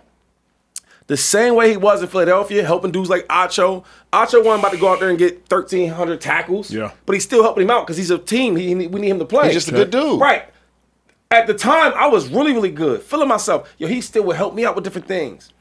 I'm like, wow. So not only are you a student of the game, you really care about your teammates. And then look at him as a coach. The way he was as a coach, or way he was as a player, he is as a coach. See, I didn't even know that. That makes me like him now. But You feel me? He got to play New England. That's cool. Yeah. And the That's Bills cool. twice. Let me give y'all one. That's cool. Let me give y'all one. Jesse Minter with the Ravens. Homeboy take, he knows him. I know Rick. He knows son. you know his daddy. I don't even know him enough for it to be a homeboy take. It's really a TJ take. Because I'm like, wait a second. If TJ likes Stefanski because of what the Falcons have on offense, I love Minter because of what the Ravens have on defense. Minter coordinated the Chargers to top 5 defenses in back-to-back years with who? With an aging Khalil Mack, with a Derwin James. You realize what the Ravens have? Kyle Hamilton in his prime. Roquan Smith, barely on the other side of his prime, maybe. I just think he's had a down year. Still got Roquan Smith. Malachi Starks, hadn't even scratched the surface. Nate Wiggins, hadn't even scratched the surface. Maybe he'll squeeze one more good year out of Marlon Humphrey. We will see. Jesse Minter took a Chargers defense with a bunch of no-names at corner, at linebacker, at tackle, and coordinated them to top 2 defenses. Defenses that were so good it got the Chargers into the playoffs. So based on that, if Jesse Minter can do that, 2-5, if he can do that, if he can do that, Trey, with the Chargers defense, what the hell can he do with Roquan All-Pro, Hamilton All-Pro, Humphrey All-Pro? Like, imagine what he can do with that squad. Kyle Van Noy still got some good years left in him. Not to mention, you already know Minter's going to go back to the Chargers and try to trade for players that he liked over there. Odafe Owe, probably bringing him right back. You know, he left the Ravens to go to the Chargers. Me and TJ just did dinner with him 2 weeks ago. Probably bringing him right back. He ended up getting 10 sacks in the last, 7 games? Balling. You're balling. So, I'm going to go with Jesse Minter. That sound good, man. Uh-oh. But like I watched the Ravens this year. I wasn't impressed on defense. Was you? Not at all. Because of the DC. All right. And You they were feel hurt. me? Okay. Well, them players were still there. But here's why. All right. With like real talk, me and T we were Drakes. Yep. We was the Drakes. We was the Drakes 3 weeks ago, 2 weeks ago. Odafe Owe, first round pick to the Ravens. Dude had like a sack or 2 in the first 6 games. Gets traded to the Chargers. Jesse Minter defense, he finishes the season, including playoffs, with like 10 sacks in 7 games. He had like 3 in the playoffs. Had 3 in the playoffs, 3.5. So all of that matters as it pertains to like who's running that defense. The Ravens have the most talented defense in football by name. They have the most talented defense in football by players with skill set. They just can't get nothing out of it. And here's how we know it's true. Once Zach Orr figured it out after the first 5 games of the season, Ravens defense got great. You know what I'm saying? So to me, I like Jesse Minter, but I would listen to the Stefanski take. I'm not mad at it, obviously. The thing with Stefanski, though, is if he really is an asshole, like for real, he going to have to change that. Kev, I'm going to be at the combine, man. We're going to have a sit down. I'll be at the combine for 5 days. Old dog new. You can't treat it Like, old dog new tricks. You can't, if you have any sense, you cannot go into a new situation the same person you were. Hold on. You just can't. Can I get Trey? Can I get Ooh, half or a full? just a half? Half, okay, cool. We got to stop this, bro. It's Black History Month. Let's stop this. Shador's not the first and only black player Kevin Stefanski ever coached. And he's not the first nor only culturally black players Stefanski's ever coached. So, like, I'm not going to sit here and act like Stefanski doesn't know how to deal or relate with black people with him. or black It's not quarterbacks. about Shador. He publicly, what we just say that Joe Brady did with Keon Coleman. Instill belief. Nothing but confidence and belief. That's all you want your coach to do. Just say it publicly. You may not believe it. Just say it publicly. Like, you got to fake it. If that's how you really feel, Keon Coleman is going to be a different player mentally because of what Joe Brady said. Coaches, real quick, though, and I want to hear from y'all in the chat. Trey, did you drop that poll? Don't tell me the answer yet. I want to hear from y'all in the chat. Don't different coaches have different philosophies? Shady, you played under 3 if I'm not mistaken. Sean McDermott, Andy Reid. But you can't be an and asshole Mahomes. until you've accomplished what Belichick has accomplished. But you can't do that. But some you coaches, have to accomplish some something. coaches, Bruce Arians included, because my brother played for BA for 4 years. and Bruce Shady is played for elite. BA for 1. BA is cool as hell. No, but a really, really good coach. Yes, but Okay. his philosophy was not, I'm going to go up and glaze my players at the podium. No. Hell no. But he's gonna be- BA's philosophy was like, I'm going to keep it straight. I'm No, just he'll going be to real honest though. Yes. A player played good. He talks really, really high about it. Yep. Player he keeps it real. Yep. I don't think Stefanski keeps it real, and I think you can see right through him. And then, yeah, you might have coached a lot of black players, but every black player is different. Agreed. Just because you're a black player, don't mean that you are full with the culture. Sure. Right? And I think players with the culture, he don't really understand Because of one? Like, is Jerry Jeudy not with the culture? But time out. But Jerry Jeudy ain't as popular as Shador. Nobody so is, when though, it's Shady. when it's a Shador popular player that's talked about, talk about him in the right light. Nobody's asking him about Jerry Jeudy a certain way. Nobody's Well, doing I'm a that. no. I'm a no because Oh, I man. know quite a few dudes on that team. So I'm a no. I'm a no. And then my thing, you went to Atlanta with all that. Yeah. Yeah. They go to the But game already like the only thing looking I at hate, him side eye. I know Atlanta fans already feel some type of way I about feel him. some type of way. Come on, Shady, come on. Let's be for real. Yo, listen. He's there for 5 years. Shador's the only culturally black popular I don't player care he about coached. that. I care about how you treat people. I don't like that. He's My thing- treated the majority of people great. Shador's I don't, the one. hold up. You don't know how many black players he's done treated good or bad. I'm saying Shador's the only one that we've heard tension Time about. out. Let me finish. He What took I'm saying Deshaun is, Watson in. You don't know how he treated one. You don't know what was going on with that. Well, what I do know is when I watch you talk about Shador, I'm like, oh, he don't like him. When you first heard Sean Payton talk about Russell Wilson, what'd you think? He didn't like him. What you think? Now, hold up. Nah, Let me he ask ain't you like this. him. Let me ask you You this, don't though. like Shador? Did he not like Shador, the person, or he just didn't think he was a good player? I don't know that. I don't think he But thought what he was I a good do player. know, I don't know that, T. But what I do know is, player, as good or bad, I know that you don't like him from the stuff you say about him. Yeah, Nothing but like- coaches don't like sorry players. I would know. Man, yeah, but they not gonna talk bad. You ain't gonna talk bad about a sorry Yeah, player. I'm like you though. Just treat everybody cool. That's all. Unless they show you or Treat make everybody you- cool and treat the better players better. That's it. But hold That's on. all. Shady, you told me, was it an Andy Reid or the Bill Parcells quote? I treat everybody the same, different. So let's not You come have in to. here Whoa, acting whoa, like, no, let's not come no. here That's acting kinda like what he just treat said. everybody Thank- good. That- I just said treat everybody the same, but treat the better players better. Have you That's coached all. like kids? Nuh-uh. Because I've coached. Yep. And How'd you treat me if I was your coach? listen, What up? you know- What up, you- Coach hey, T? you know what I tell the parents? You know what I tell the parents? Who's your favorite player? The one who playing the best. Yeah. I like that. Who your favorite player? The one who playing the best. And then my worst players, I was always cool with them because I wanted to instill some confidence because I'm going to need you eventually. I'm going to need you. I coach softball. I had a girl, I'm not even going to say her name. She was like, never played. Never played. One of my better players was messing up and I just got mad and took her out and put old girl in. She did really well. Started her 4 games in nationals. That's real. Got a scholarship, went Power 5. That's Damn. real, man. No lie. That's one in a fire. million. but No that's real. lie. That's real though. Fire. Dang. like went that. Power 5. Dang. Damn. Trey, what the chat say, G? Well, we have 2 different chats. So TikTok was really high on Harbaugh, Okay. and then YouTube was really high on Minner. Okay. Yeah. You dropped a Harbaugh's poll, just the saw the easy comments. answer. I just did like a Q&A because the Bet. poll is not enough options to get all less. 10 coaches. Yo, Harbaugh got fired. yeah, I did Harbaugh's that. the easy. But wait, That's Harbaugh- the easy answer because of the He success. got right. fired and like got a raise. I feel like. Hey, Harbaugh Ain't that was. great? Yo, hey, you the Harbaugh was man, a hot Harbaugh. commodity. Harbaugh was a hot commodity. That boy got paid. Hey, let's get to the most important conversation we gon' have today, especially given it's February 1st. Shut up. Shout out Black History Month. History Month. 10 head coaching openings in the NFL. I just told y'all all of them. But 0 black head coaches hired. I believe Robert Salah, the only minority coach hired. I believe Lebanese upbringing. Someone correct me if I'm wrong. Apologies Middle otherwise. Eastern. He Middle Eastern. Yeah. Truly an embarrassment for the league, Mike Freeman says. I saw another tweet from Mike Jones. Shout out. From who? Shut Oh, Shut out. Oh, that's crazy. Happy Black History Month. Obviously, that was in jest. Fellas, Shady, let me start with you on this one, Brody. Yeah, it's tough, man. No black head coaches. How you feel? Yeah, I hate that. I hate this for this league because, it's like a message that majority of the NFL players is black, but we can't coach the team. Let alone there ain't no black owners, right? So I mean, like we've made so much progress in the league, right? But then we still have points where it's like, man, you interviewing black coach, but nobody getting hired. Check. Dog, we gotta do better, man. And it's hard because you can't tell an owner like who you should have run your team. But it is a point where if players are good enough to play and learn the game, and then not only that, you see success from other black coaches.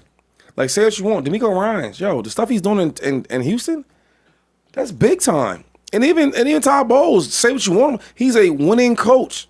He's winning his division. I just don't get like why we don't get the same opportunities. Man, I guess I know why, but it comes to a point where, man, what's important? Do you want to win? Do you want to win or not? If you want to win, you'll give more coaches opportunities because the ones that have opportunities, they have done well. And it's hard to like look at the numbers on it because if you look at the stats, like, okay, well, how many black coaches do well compared to white coaches? The difference is they have so much more opportunities though. Yeah. So they're going to be higher success rates because there's so much of them getting opportunities when we don't. But I mean, at this point, I'm just praying, be prayed up, and hopefully that things will change. I'm not gonna say it's an embarrassment. It's concerning. It is concerning because they basically saying y'all are hell of a players physically, but mentally y'all fast. You don't got it, man. And this may be just me. I think I just look like this. I can talk football with anybody. I'm talking fronts, coverages, techniques, whatever, every position. And there's a lot of players that are like me and even better than me when it comes to just being able to understand football, connect with players, because coaching ain't just about the X's and O's. Nope. You got to be able to connect with players where they believe in you, they trust you. They talking to you about life and what's going on at home. When you start to get to that level with a player, they're going to do anything for you. But in defense of the owners that didn't hire a black coach, what black coach you going to hire? This hiring cycle. There was one. Brian Flores? There was one. I'm not hiring Brian Flores. We the NFL, you suing me. Why the hell I'm going to hire somebody that's suing me? I'm not doing it. That's just straight up and down. That's about as honest as I can be. You suing me and you think I'm going to hire you? You done lost your damn mind. Let me give you Vance Joseph. Vance Joseph, when he had his chance, he didn't do well. Okay. There's only one. It's Marcus Freeman. He put it out there. I don't want to go to the National Football League right now. Outside of him, who you hiring? And then you can say Brian Flores. You can just say devil's advocate, we hire one of them. Deuce Staley. They hire an offensive coordinator. They do well. That coordinator's gone, so now we back at square one again. Yeah. And so if you're going to hire a black coach, they need to come from the offensive side of the ball because now that quarterback in that system will remain the same and remains intact. That's the thing. So the black coaches have to get on the offensive side of the ball and start working with the quarterbacks and or coordinating offenses. So wait. So what about defense though? Right? Al Harris. Right? Yeah, he'd probably have to be a Al DC Harris first. is going to have to be a DC, DC because first. Okay. I'm just thinking but about Al Harris deserves to be promoted. Yeah, all right, because all he does is DC. help people, and I like what players say about him. He's helping them out. He's gotten me better. What's the other one I'm thinking about? Because now you got me thinking of all my black coaches. Yo, when what's my man from the coach? You're a coach guy. Reggie Wayne? And Reggie Wayne. But before he didn't get no chance. But Talking about Jim Caldwell? No. The lineman they got. Remember he got fired. Jeff Saturday. They threw Saturday out there. Oh, I was like, yeah, okay. yeah. And I was like, well, why not get someone on the staff that's actually coaching, that's doing well, that is a legend too? Why Reggie Wayne didn't get a shot? Yeah. He's certified. So like, is when we can look for ways for black coaches can't get a job, I can look for ways for black coaches can get a job. We know that though. We know. Come on, man. When I say we know we not getting those same opportunities. What about we know that. What about Deuce Staley though? Deuce Staley's another one. Deuce Staley, Anthony Lynn. here's Nobody. When they talk about a head coach, nobody bring Deuce Staley up. Yeah. Let me break it down, though. Let me break it down. No, what I'm saying, and I'm not saying Yeah, like he said there's interviews. shit on Deuce Staley. Deuce I'm is smart. saying Deuce is smart. what I'm saying is he's not being given enough credit on the teams that he's on. And this is what a black coach once said to me. I've never said this publicly either. When I was playing, black coach said to me, when the black players do interviews, you never really see them give their coaches credit. So their coaches don't get the credit from the media publicly. But when you see a white player, they'll give their coaches credit. And so I started giving my coach credit. once he told me that. T, can I break down when people be like, oh, systemic racism doesn't exist, or if you don't even understand what systemic racism is, let me break down how it's infiltrated the NFL system. 10 head coaches were hired in this cycle. None were Black Americans. How's that happen? Because the majority of the coaches that are hired are offensive coordinators. But the majority of offensive coordinators are former quarterbacks. And it's not until the last 10, 15 years that we finally realize that Black quarterbacks have the aptitude to actually play quarterback. Lamar Jackson, the Hall of Fame executive, said that he should play wide receiver when we've he always left. had it. Correct. When he left, and Black individuals have always had the aptitude to play quarterback, but it's only in the last 10 to 15 years that the Black quarterbacks have been actually publicly viewed as having the aptitude and the mental cognition to play quarterback. And until you get those Black quarterbacks that retire and become Black OCs, then they will become the head coaches. Of the 21 offensive coordinator vacancies that are about to be filled, only 2 are Black coaches. One is Eric Bieniemy. The other is Mike McDaniel. Meanwhile, Zach Robinson, former quarterback, white dude. Tommy Reese, former quarterback, white dude. David Blow, former quarterback, white dude. Sean Mannion, former quarterback, white dude. Young, 33 years old. So the pipeline to becoming a head coach in the National Football League is an offensive coordinator. The pipeline to becoming an offensive coordinator is typically a former quarterback. And we just now have a Black quarterback pipeline. So when people try to say there are systemic issues both in society or systemic issues in the NFL, these are the systems we're talking about. You're going to see a lack of minority coaches because you have a lack of minority offensive coordinators, because you have a lack of minority quarterbacks, because minorities were viewed by others ignorantly as not having the mental capacity to play the quarterback position. So it will change, I believe. It was one guy, and I was like, okay, is he going to get a coordinator job? It was one guy. I got a guy too. And I'm surprised it wasn't hired from within. Was Gerard Johnson with the Houston Texans. Played quarterback at Texas A&M. Yeah. Played quarterback at Texas A&M. I played against him. And has been coaching a long time.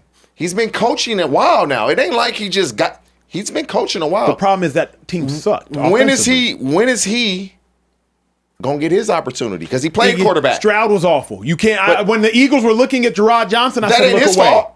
If you're a quarterback coach, and your wait, quarterback is awful, so why now are we blaming him for being a quarterback coach, but any other time you blame the coordinator?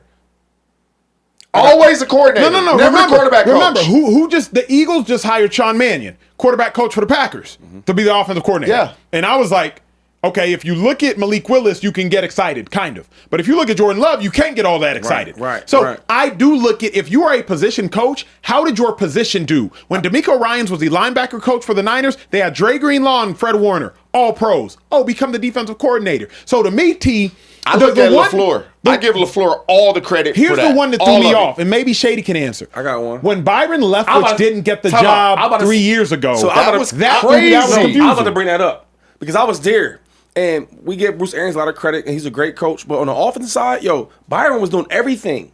He was running the whole show, calling all the plays. So I'm like, oh, he's definitely going to get a coaching job. See, but I heard he didn't want the Jags job came open, which would make all the sense in the world. But if y'all remember, the Jags job was a complete cluster. I think they end up going to get, they end up getting Urban Meyer, but Urban had stipulations. And Urban ended up being the de facto general manager, which I don't think.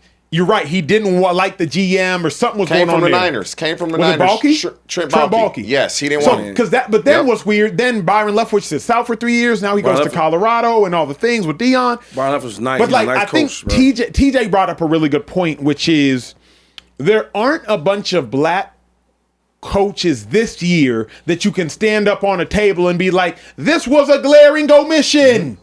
There just aren't. There's Brian Flores, but he sued the NFL and outed text messages from you other gonna hire coaches somebody based that's on the suing suit. you? Texans did. No, I'm saying, would you hire Texans did. Yeah. I know DeMeco Ryan. Yeah, but I'm actively suing you. Actively. I'm not. I'm saying suing. Like what you mean? Because he sued him. DeMeco Ryan sued, like past tense. He wasn't actually suing him when they hired him. What's the difference, homie? You sue me and get the money before, after you got me. I mean, that's a little different. You got me. Different. You got me. But Byron, that was a great example because I want to say that. Because I was there, and I'm like, damn, this dude is super good, super smart, right? And then all the players loved him. Like, that's one thing to be a good coach, X's and O's, but then also you can relate to the players because you played. And the other part is you can agree with them or disagree with them, but That's it's still the be most cool. overrated thing that people don't realize. They don't realize that. Like these former players, we former players. If I got a former coach, a coach that was a former player, and he cool, bro, we locked in. Forever. We locked in. There's nothing I won't do for him. I don't think they understand that. Give me a former player that's cool and can really coach, the players are going to do whatever for him. They're going to do whatever. Yeah. Showing up on time. Hey, I need you to finish. I'm going to finish now. You're going to do everything. You're going to do everything for him.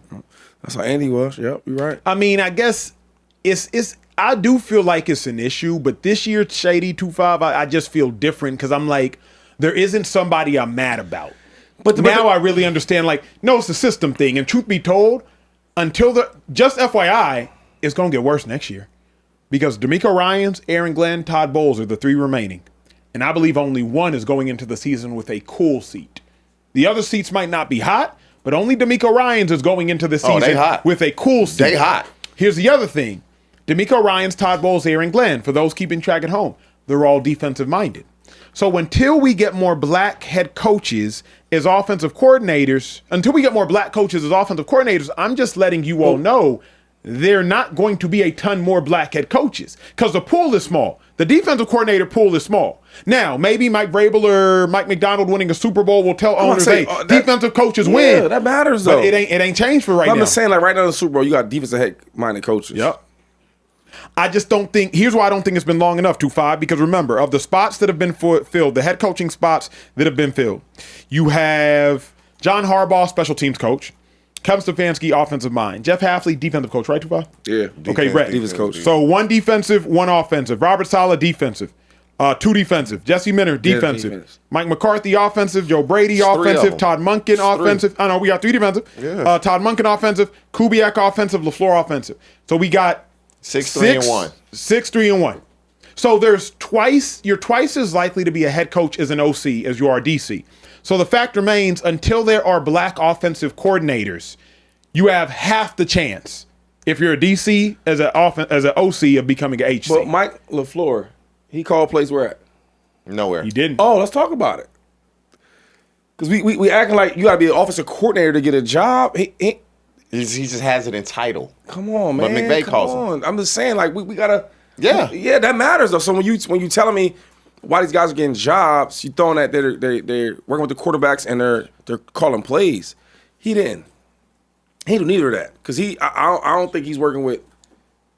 I don't think he's calling no plays. I just said he didn't. He wasn't. Okay.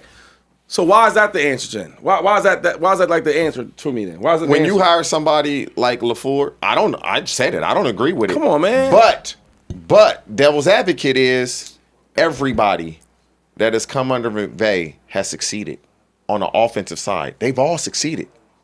And so when you look at it, it's like, okay, who's McVay coordinator this year? Because that's who I want to go hire. That's how they see it. Everybody that has come up under McVay, the quarterbacks that have played for McVay, they leave and go play well. Yeah, I mean, you can't go against Sean McVay because he's really good. But I just think the pool of candidates is Why just aren't there not there. well, y'all both played on offense. What, 24 years of NFL experience sitting to my left. Why aren't there more black offensive coordinators? One, easy answer. There weren't, when we were playing, a ton of black quarterbacks. They weren't a ton. Yeah. And those guys end up being quarterback coaches. Like, if for the life of me, like, they'll just hire anybody now to be a quarterback coach. True. And they just go learn the craft. But they've never really played it. Like, I can see if Carson, I can see Carson getting NFL interviews in the next couple years. Put it down there, guarantee. Carson Palmer, guarantee. He'll be getting college and let Lincoln Riley not succeed at SC. They might interview Carson next year. He's gonna get interviews for sure in the NFL in the next couple years. Let me give you my theory on it. Please do. What we're here for. All right. When I first got into the league, right, before I got to the league, when I was younger, the quarterback position was always the most important, like it is now. But it was always white. right? Yeah. You have all these other positions, but the most important position, we're going to keep it white. Let's move fast. Let's move past that. Let's move forward. I get to the league. It's still kind of the same. Then slowly, Starting to change. you start saying, oh, damn, okay, this quarterback can go to the playoffs. Okay, he's winning. Okay, he's this, he's that. And now the most winning quarterback, like a Mahomes, he's black, right? So I'm like, okay, so now everyone wants to copycat. I want to win. So now, even if the quarterback is not black, he got to be able to run a little bit. Because back then, running was bad. Now it's like, I don't even want a quarterback no matter if he's green or if he's whatever color he is. He got to be able to run. Even the white quarterbacks you have today, they can move. They all can Joe run. Burrow can move well enough. So now it worked out as black quarterbacks got better. Now that's what they want to see. Yeah. So I think another 15, 20 years. agree with that. Right? Almost every position, every quarterback might just be black. Majority of them. The way It's- it's moving. to me, it would wait. always be 50-50, I think. Wait, 75, It ain't 50-50. 20. It ain't 50-50 now. 75-25 is the most it will be, I believe. I don't think so, yo. I think the gap is slowly closing. Yeah. Bro, they didn't ever want to have a black quarterback. Think about it. All them years, right? And now that's what you see everywhere. That's what you see. I think And, I would say. and go ahead. the last part is I feel like for the quarterback position, the reason why I don't think you get a lot of black coordinators because they look at that role as, yo, that is the most important role for the offense. So if we can't have the most position was white. So we was always thought of as not being smart enough. Correct. That's just what it, but I'm saying the most important position was white. Now the blacks is starting to take over that position. Let me ask the you this. most important coaching position in football for the offense is the offensive coordinator. Yeah. Right? But here's the other thing, Shady, you're not considering though. Okay. It's like all of the. I love this conversation. Glad y'all here. Ain't nobody else gonna have as detailed a conversation of this topic as we are, and we're gonna get to the super chats. Y'all make sure you drop them. All of these coaches were bust football players. It's not like they were like great football players. Sean Mannion, he just got the offensive coordinating job. he went to Oregon State. Where For the Eagles. For the Eagles. Yeah. He wasn't a good player. Big lefty. He never played. Zach Robinson. I think he might have got like a training camp stint in the NFL. I played against him. He was quarterback at Oklahoma State. They tried to move him to receiver with the Bengals. Correct. So I say all that to say the current black quarterbacks, Lamar Jackson, Patrick Mahomes, Russell Wilson, none of them are taking coaching jobs. They've made too much money. Just like Drew Brees ain't taking a coaching job. He's made too much money. Give me my other black quarterbacks. CJ Stroud, he's gonna make too much. He's going to make too much money. So really what we're looking at now is Tyler Huntley. Kyler Murray. Josh No, Johnson. Tyler's made way too much money. I'm talking like you But have to have been a career third stringer. But This is why, this is the archetype of OC that's becoming head coach offensively. Think about these white coaches. Liam Kevin Cohen, O'Connell Kevin O'Connell. was a backup. They're backups. Liam Cohen, they tried to backups. play in the I know, league. but this is my You feel me? yeah, Like yeah. the white black equivalent, the Tom Brady's, the Drew Breeses, the Ben Roethlisbergers. They not coaching. They're Eli Mannings, Peyton Mannings. They're not coaching. So even the black quarterbacks that are black quarterbacks now, they're not going to turn into coaches. They're going to turn into broadcasters, but they're not going to turn into coaches. But you talking about one particular group of black people. What about all the fourth string black quarterbacks that didn't make it? That's smart. They want to be coaches. That's what That's I'm what we're- referencing. I know, that's what but we're those talking about. guys. That's what he's trying to But I'm figure saying, out. but I'm saying there's some guys that's out there.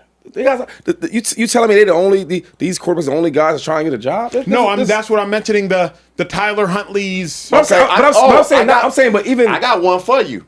He been coaching a long time. for the Bucks. Nah, it just hit me when I'm just sitting here thinking guys that were highly thought of, and then they just didn't make it in the league. Ronald Curry.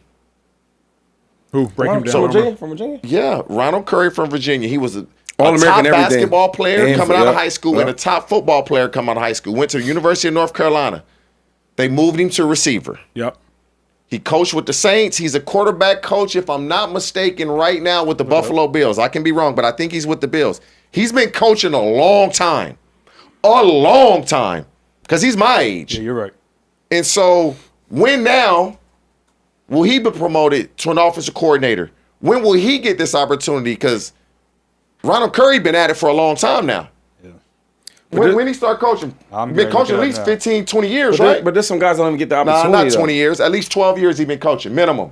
Let's see. Minimum. Coaching career started as the athletic director and head football coach in high school in 2010. So 15 years. Yeah, 15, But you know what I'm saying? 16 But what about years. the guys that's not even getting a chance to get them small little coaching jobs? You're not getting those jobs because if you're not in that circle, how does Now we about to get somewhere. how does a black quarterback that played at whatever school get a job in the National Football League if you don't know these people? You don't. A lot of these quarterback coaches, they come into training camp, they get on the practice squad a couple years, the coach likes them, you're about to get released. Hey, you want to be quality control? They quality Think control. about this. That's what happens. So why black corporates can't get that then? They're not getting that opportunity to be because when you bring a guy That's my in, question I'm asking, Like, they're why? not getting that I opportunity. think a lot of it's relationship based. 100%. Because if you think about Mike LaFleur, Matt LaFleur, he knew Sean Mannion when Sean Mannion was a third string quarterback for the Rams and LaFleur was on the Rams. Right, and that's brought how him- he knew him. yes. Declan Doyle, who the Ravens just hired to be their OC from the Chicago. He knew Sean Payton. He just like a grad assistant. Sean Payton's like, yo, I like you. Then he goes from Sean Payton, then he goes to the Bears. I think the problem, 2-5, is like there's a relationship issue. You know what I'm saying? So now I'm happy we get here because we finally digging deep. Now we digging deeper. Yep. So yes, I hear what y'all saying, but even them small little jobs y'all talking about to even get there, right? From the practice squad players and the quality control managers, all that stuff y'all talking about. Why can't none of the black players get that? This another That's problem. my question. No. Let's I'm answer. gonna give you an answer. So I need an answer because Matt Nagy, right? Yeah. Mm-hmm. I was there with him in Philadelphia where he was the quality control guy. He was getting like drawing the cars, and he was a great dude, super smart. And I didn't know he'll be a head coach one day. I didn't know, but I knew he was smart. But they gave him a chance. Now Andy Reid gives everybody chances. But my question, to y'all, is I'm not even talking about coaching the quarterbacks or being a coordinator. Why none of the black quarterbacks can get them small little jobs so they can build themselves up? I got an answer for you. So I'm around a lot of the young kids, working with them, coached them, and I think this is a big problem. And I tell some of the kids this: quit trying to. You done been cut 3 times. If you want to coach, get into coaching now. Get into coaching now. Don't keep trying to play. Oh, I'm going to the XFL. I'm going to the UFL. I'm gonna go to Canada. Now you 27, 28. You ain't never coached. They keep trying to play. Can I start an uncomfortable conversation? Uh-oh. Let's talk about it culturally. 2-5, I want you to weigh in. Obviously, you self-proclaim the most cultural person on the show. Let's talk about it culturally. If you're a black Hit the player, black former athlete, whatever, would you rather go coach and be a no-name coach where you got to really swallow your pride and make cards? Because just so y'all know at home, this is what quality control players do. They spend the majority of time in a thankless job. Or would you rather come on media? Because I know there are a lot of intelligent black individuals. Some on Pat McAfee's show, some on First Take, some might be sitting in this studio. They could probably coach. But instead of coaching, it's like, I don't want to go be somebody's whipping boy. You can coach. I'd rather like come sit in the studio, stand in the studio, and like be on TV, wear a nice suit, talk, dress, da-da-da. Is there anything to it? Like, there's several black individuals in media that could probably be coaching, but have chosen a different path, maybe for cultural Have you purposes. been offered a maybe job for- in the National Football League to coach? No, but many Have you, people Shady? have. More like gym work, like scouts.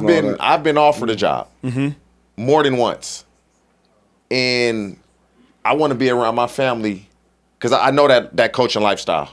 You have no free time, and so you have all the success as a coach, right? Just say you do. You make all this money.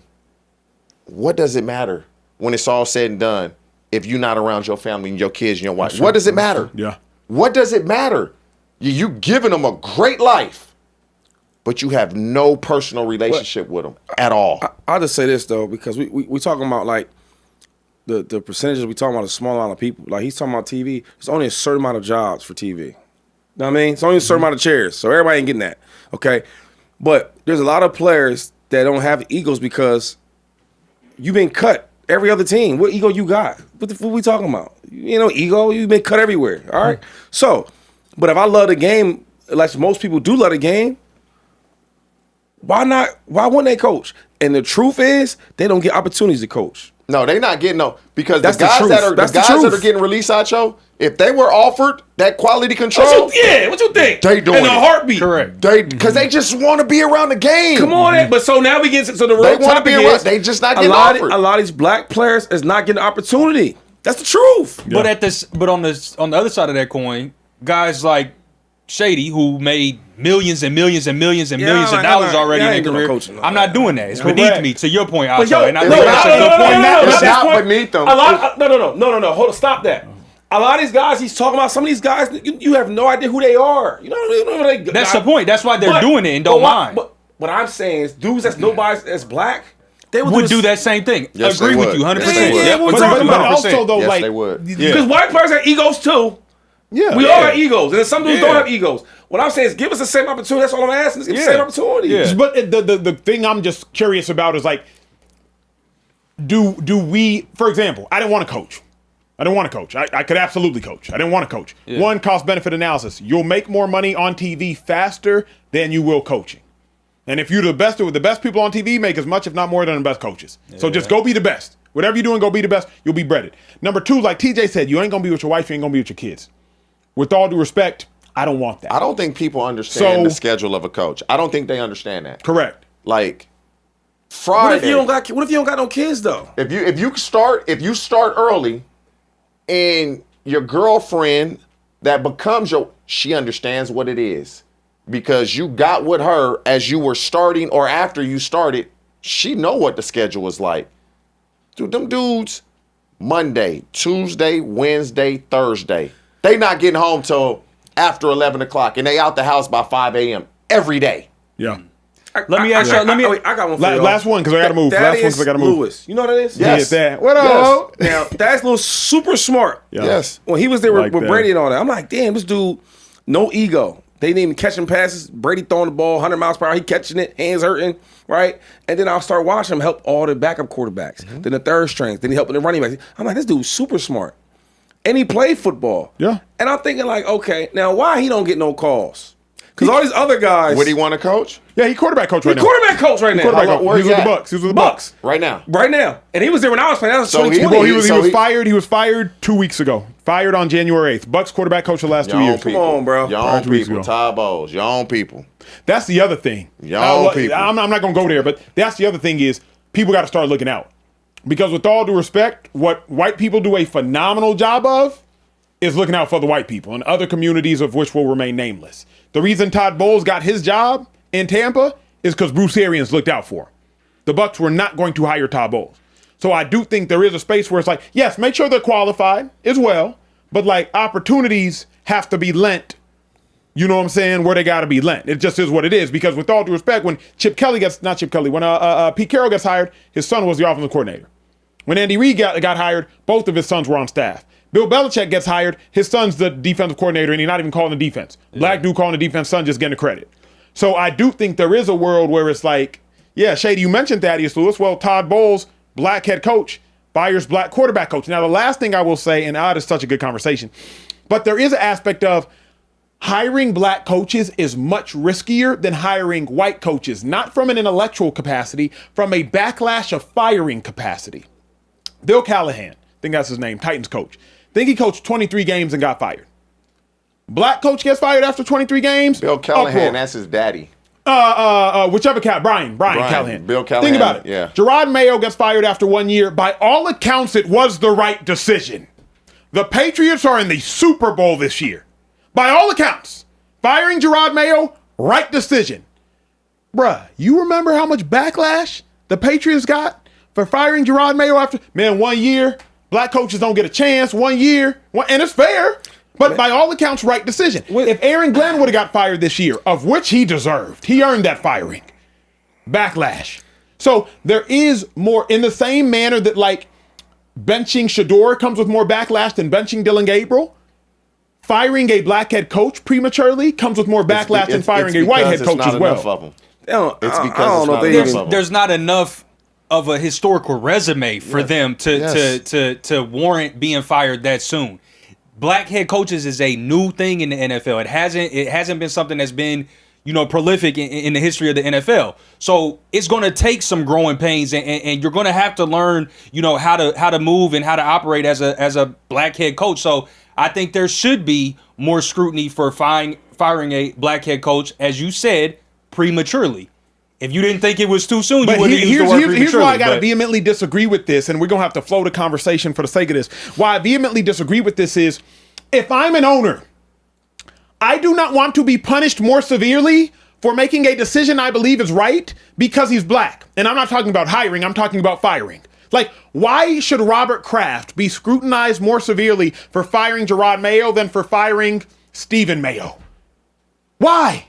So now if you're an owner, you got to deal with that. Because there is a social trait somewhere that's going to be on his phone, lighten up me and my whole organization because I did what I would have done regardless. But now that the person's black, now I got to deal with the more backlash of the situation. So I'm not even talking about hiring. I'm just, let's be honest about, there's a bigger risk in firing. So, Acho, to your point, how many white coaches get fired in year one?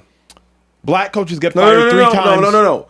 How many white coaches get fired? I was going to give you a stat. I don't know. I know black coaches get fired three times as much in year one. But hold up. So my point is many. But if I said, first of all, it's way more white coaches than blacks, right? Correct. So it would hit you faster than the name a white coach that got fired in the first year. Mm-hmm. It never really happened. Correct. So I don't care about all this stuff where y'all talking about the owners. It don't never happen. Yeah. It never happens ever though. Right. And this coach have terrible years. Yeah. But a black coach in the first year, he can get fired. Dave Culley. He went down there and they fired him in the first year with the Houston Texans. Yep. And I'm sitting there But like, it was the right decision. Hold up. Now this team been bad for years. Now his first year getting him, he can't get the players he wants, the draft picks he wants, the free agents. He can't get the things he wants. Yeah. Before you firing. But when we talk about all these other white coaches, and there's way more white head coaches than blacks, and they never really get. But here's what I don't like about what Shady's doing. What I don't like about what Shady's doing is that lacks all of the context in the world. Because if I'm not mistaken, Texans went from black head coach to black head coach to black head coach. So let's not even speak on Coley. Because you went from Lovie Smith to Coley to D'Amico. But time out. But it's not about that. I'm just saying you firing black coaches in their first year. I can name mad coach they do that to. Right? Mm-hmm. You thought that Aaron Glenn was going to get fired. Cardinals, I think they did that to him. But my question is, why they never do it with the white coaches, though? Because they have bad years, too.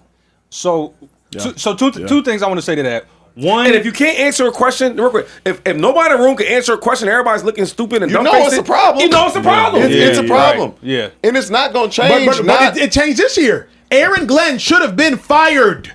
But you can't say that. I can't say that. He's a defensive coach who was a former DB coach, and you get no picks. Shady brought up the best name in here all day, Al Harris. Al Harris isn't a great coach because anybody's talked to him personally. Obviously, we have. Al Harris is a great coach because his DBs get picks. Trayvon Diggs, Deron Bland. Who the hell is Nashawn Wright? Shout out to him making a Pro Bowl. Jalen Johnson. Kevin Byard at age 31 leads the league in picks again. So if Al Harris became a head coach and his team got no picks, he shouldn't be a head coach. If Shady's cut on a dime but can't cut on a dime, he should be a running back. So the fact of the matter is, we did see it this year. If there was a white Aaron Glenn, I would be standing on a bar saying he should be fired like Shady and Care Bear and you, Social Trace, said about Kevin Stefanski. And I couldn't argue it. When you're like, Acho, he's won 3 games the last 2 years. I'm like, God, you're right. Yeah. You're right. So in your history of white coaches that you follow, has there ever been a coach you say, you know what, he should have been fired in the first year? You would have been proven wrong. Because we so quick to say, what about Brian Callahan, what he did his first year in Tennessee? I thought it was terrible. But you would have been proven wrong because Dan Campbell, after year one, first 10 games, Dan Campbell's terrible. He turned it on later. And now all of a sudden they look good. I just don't think you can't fire somebody. You can't. In this 1 year. You don't know what you've been getting. I think the two main reasons you can't do that, TJ, is because number one, you shouldn't be hiring somebody with the fear of how is this going to happen when if I have to fire don't get married. Now, you shouldn't do that. You shouldn't do that. That's number one. You should be hiring with the full investment in this coach of I want to see you win. I'm going to put you in the best position to win. Go out there and do it. So I don't like that. Why am I hiring? I don't like that. Was Urban Meyer the last white coach fired time? after 1 year? Yeah, Urban Meyer. Urban Meyer was the last one, right? Yeah. And that was more off the field than on the field, right? That's the problem with that. Yeah. And they had to fire him because of stuff he was doing outside of football. But Shady, but when it's come to us, though, right? That's what I don't like. That's why, I hear what you're saying, but it's not fair at all. But eventually, go ahead, girl. You finish. No, because the playing field's not fair. Like, dog, Yeah, I didn't want to fire everybody. They didn't want to fire him, but they had to because all stuff he was doing. Yeah. But on our side, when it's us as the coaches, the smallest, we ain't win this year. But let me ask you though, right? Let me give y'all some prime examples, and we have to move. I'm sorry. I'm on move. All right, move. Firing Gerard Mayo, right decision. Firing David Coley because you got D'Amico Ryans, right decision. So like, if you, and obviously outliers, but like, if you feel like you have the wrong guy, if you're married and you feel like it's the wrong one, it's trade, social trade, I hire you. If you're like, man, Acho, I don't know how to do this social stuff. Fired. I disagree. I can't wait for you to like, Acho, let me go to a mentorship class. Yeah. Fired. I'm not going to sit on the wrong decision for a long time. I also believe Frank Reich was fired after one. Pete Carroll fired after one season. Obviously, Pete Carroll older. Frank Reich shouldn't have been fired after one season. So, like, it's a really good conversation. But that's on you for not vetting me more stringently. Yes. That's on you. Yeah, but you interview me, so you like me enough to interview me to get the job. Then you hire, because you in the interview you have all these other coaches. You pick me. So damn, I'm gonna get up to get 1 year. Yeah. The second reason you can't do that, and the same way how in a rookie's first year when they be trash, and then they turn it on. Yeah. It's the same player and coach is the same thing. Yeah. And also what you're That's a good doing, point. Acho, when you do that, when you Embarrassing, fire a man. black head Good coach point. in their first year, you're telling other organizations across the league black coaches are not deserving of jobs. That's what it is. That's the problem right That's here. another, But because who's- you're perpetuating a stereotype that black coaches are undeserving when you fire them that soon. So I can't argue with that. And it's impossible to argue.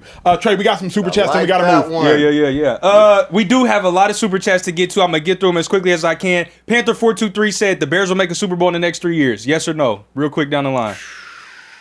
What is it again? Bears will make a Super Bowl in the next 3 years. NFC's open. Yes. Shady.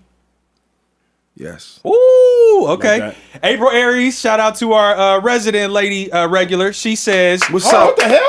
"Oh yeah. My talk fault. about women? Yeah, What's we'll up? cover that What's for our up, lady ma? regulars." What's up, ma? She said, she said, just got home and did not expect to see that my faves are live. Team Lady Speakeasy, Fly Eagles Fly. Happy Black History Month. Happy Black History Listen, we Month. gonna double clap for right. our black lady regulars. Come on now.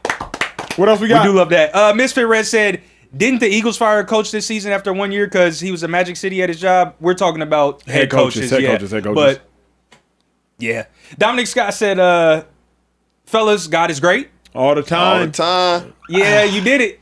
You did it. You It fell into didn't it. feel good. Yeah, you fell into it. It's not God is great all the time, Shady. We had this argument. Yeah. It's God is good Yeah. all the time. Acho didn't. No, made- Shady was here, though. Who I made think. Shady was here for this? Or was it TJ? I think it I was say, me. man, I TJ say was here. God's great all the time. Who make this rule up? This is a church rule. The call and response saying God is great all the time. It's You know God what- is good you know all what the it time. is though? don't Sometimes follow you're not church even really rules. listening to it. You just hear God is, and you don't listen to the Yeah, good or that's the fair. great. Yeah, I That's gotta start what it paying is. attention. That's what it is. Church got a lot of crazy rules. I don't listen to church rules. I listen to my rules. I'm with you And on God that. is great all the time. I'm with you Okay, on that. all right, I like Hallelujah. that. Really Hallelujah. with you on that one. Let me see. 2026 looking at promotion. Seattle in the bowl, stacking that bread, and PrizePicks been hitting. Question for a possible segment. GM Mondays. What would you do as a GM for teams during the offseason? So he just wanted to pitch that to us. I like that. We like I like that. Listen, Shout out to- Acho tells shout you out all the to- time. Y'all produce the show. So Y'all really do. we also have a suggestion box in our Discord. So be sure to join that. You can drop that there. Holla. You don't have to spend $20 for it to be read. Okay, but still spend the $20. What are you doing? Well, no, we want them to spend $20 on other things. Okay, fair. Yeah. Go ahead. K Crazy 215 said, Lamar, I got my ski mask and gloves ready. I'll get that MVP John Stowe from you back, my brother. Black History Month. Chad 1451 said, Michael Wilson to the Bills? Question mark. That'd be a good pickup.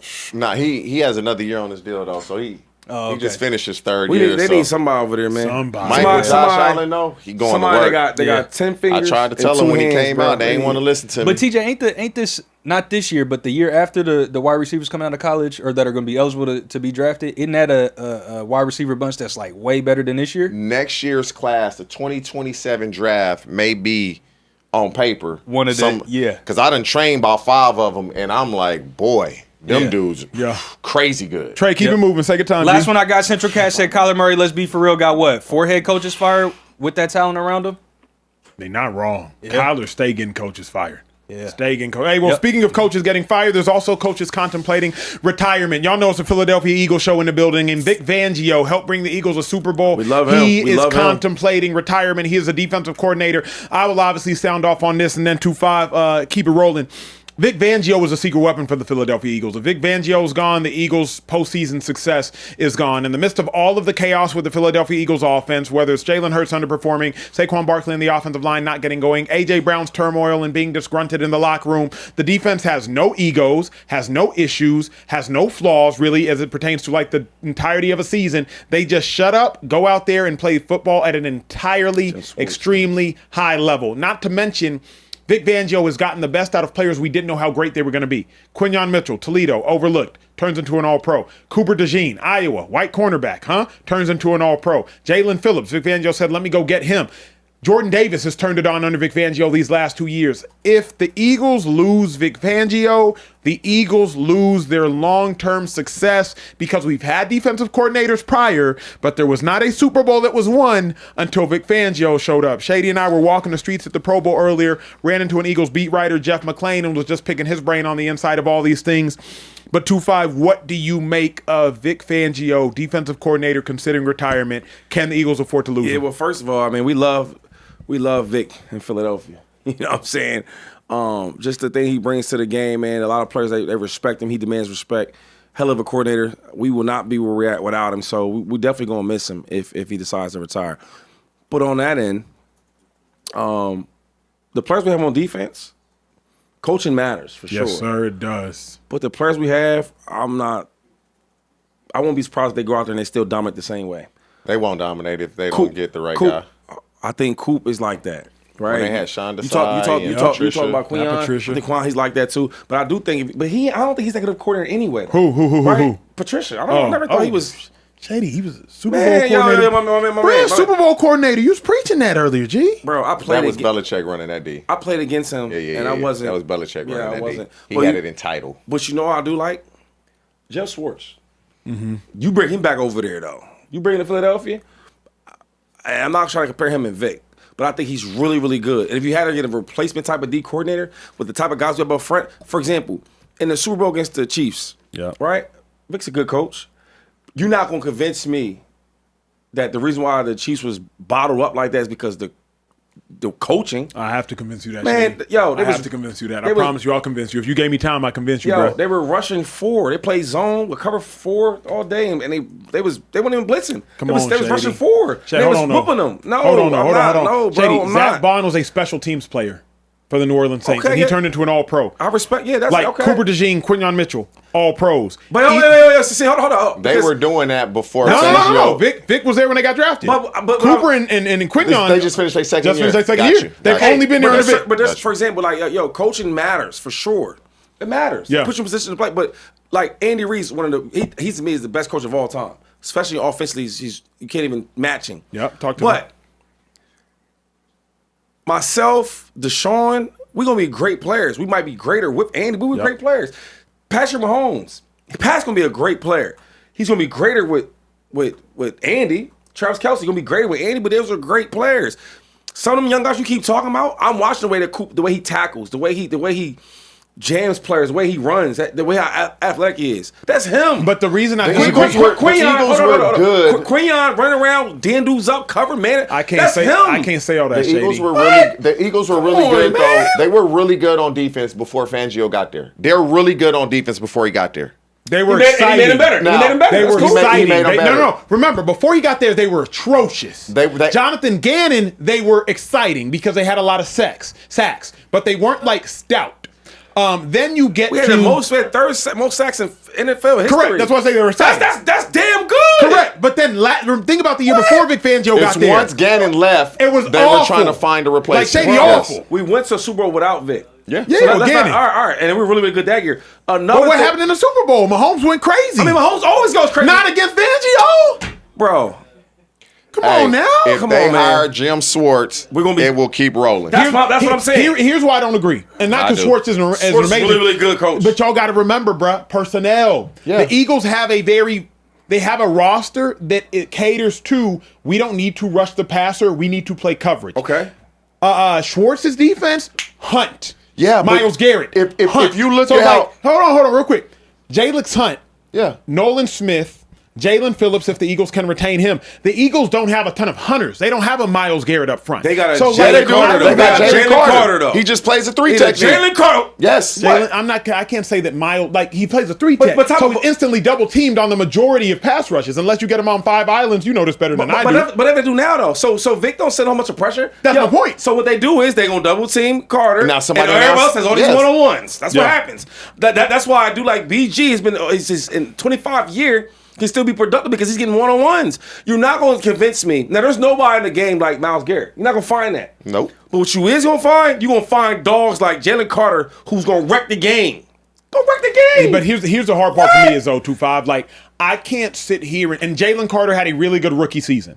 If we're being honest, he had a questionable sophomore season, questionable at best. I'm good. I'm good. You can be good. Don't change the fact. He was hurt. He was dinged up this year. It was questionable at best. That's what I'm saying. Like, if you say what it was, You can say that. You bring some guards and some quarterbacks in here, they gonna look at you like you crazy.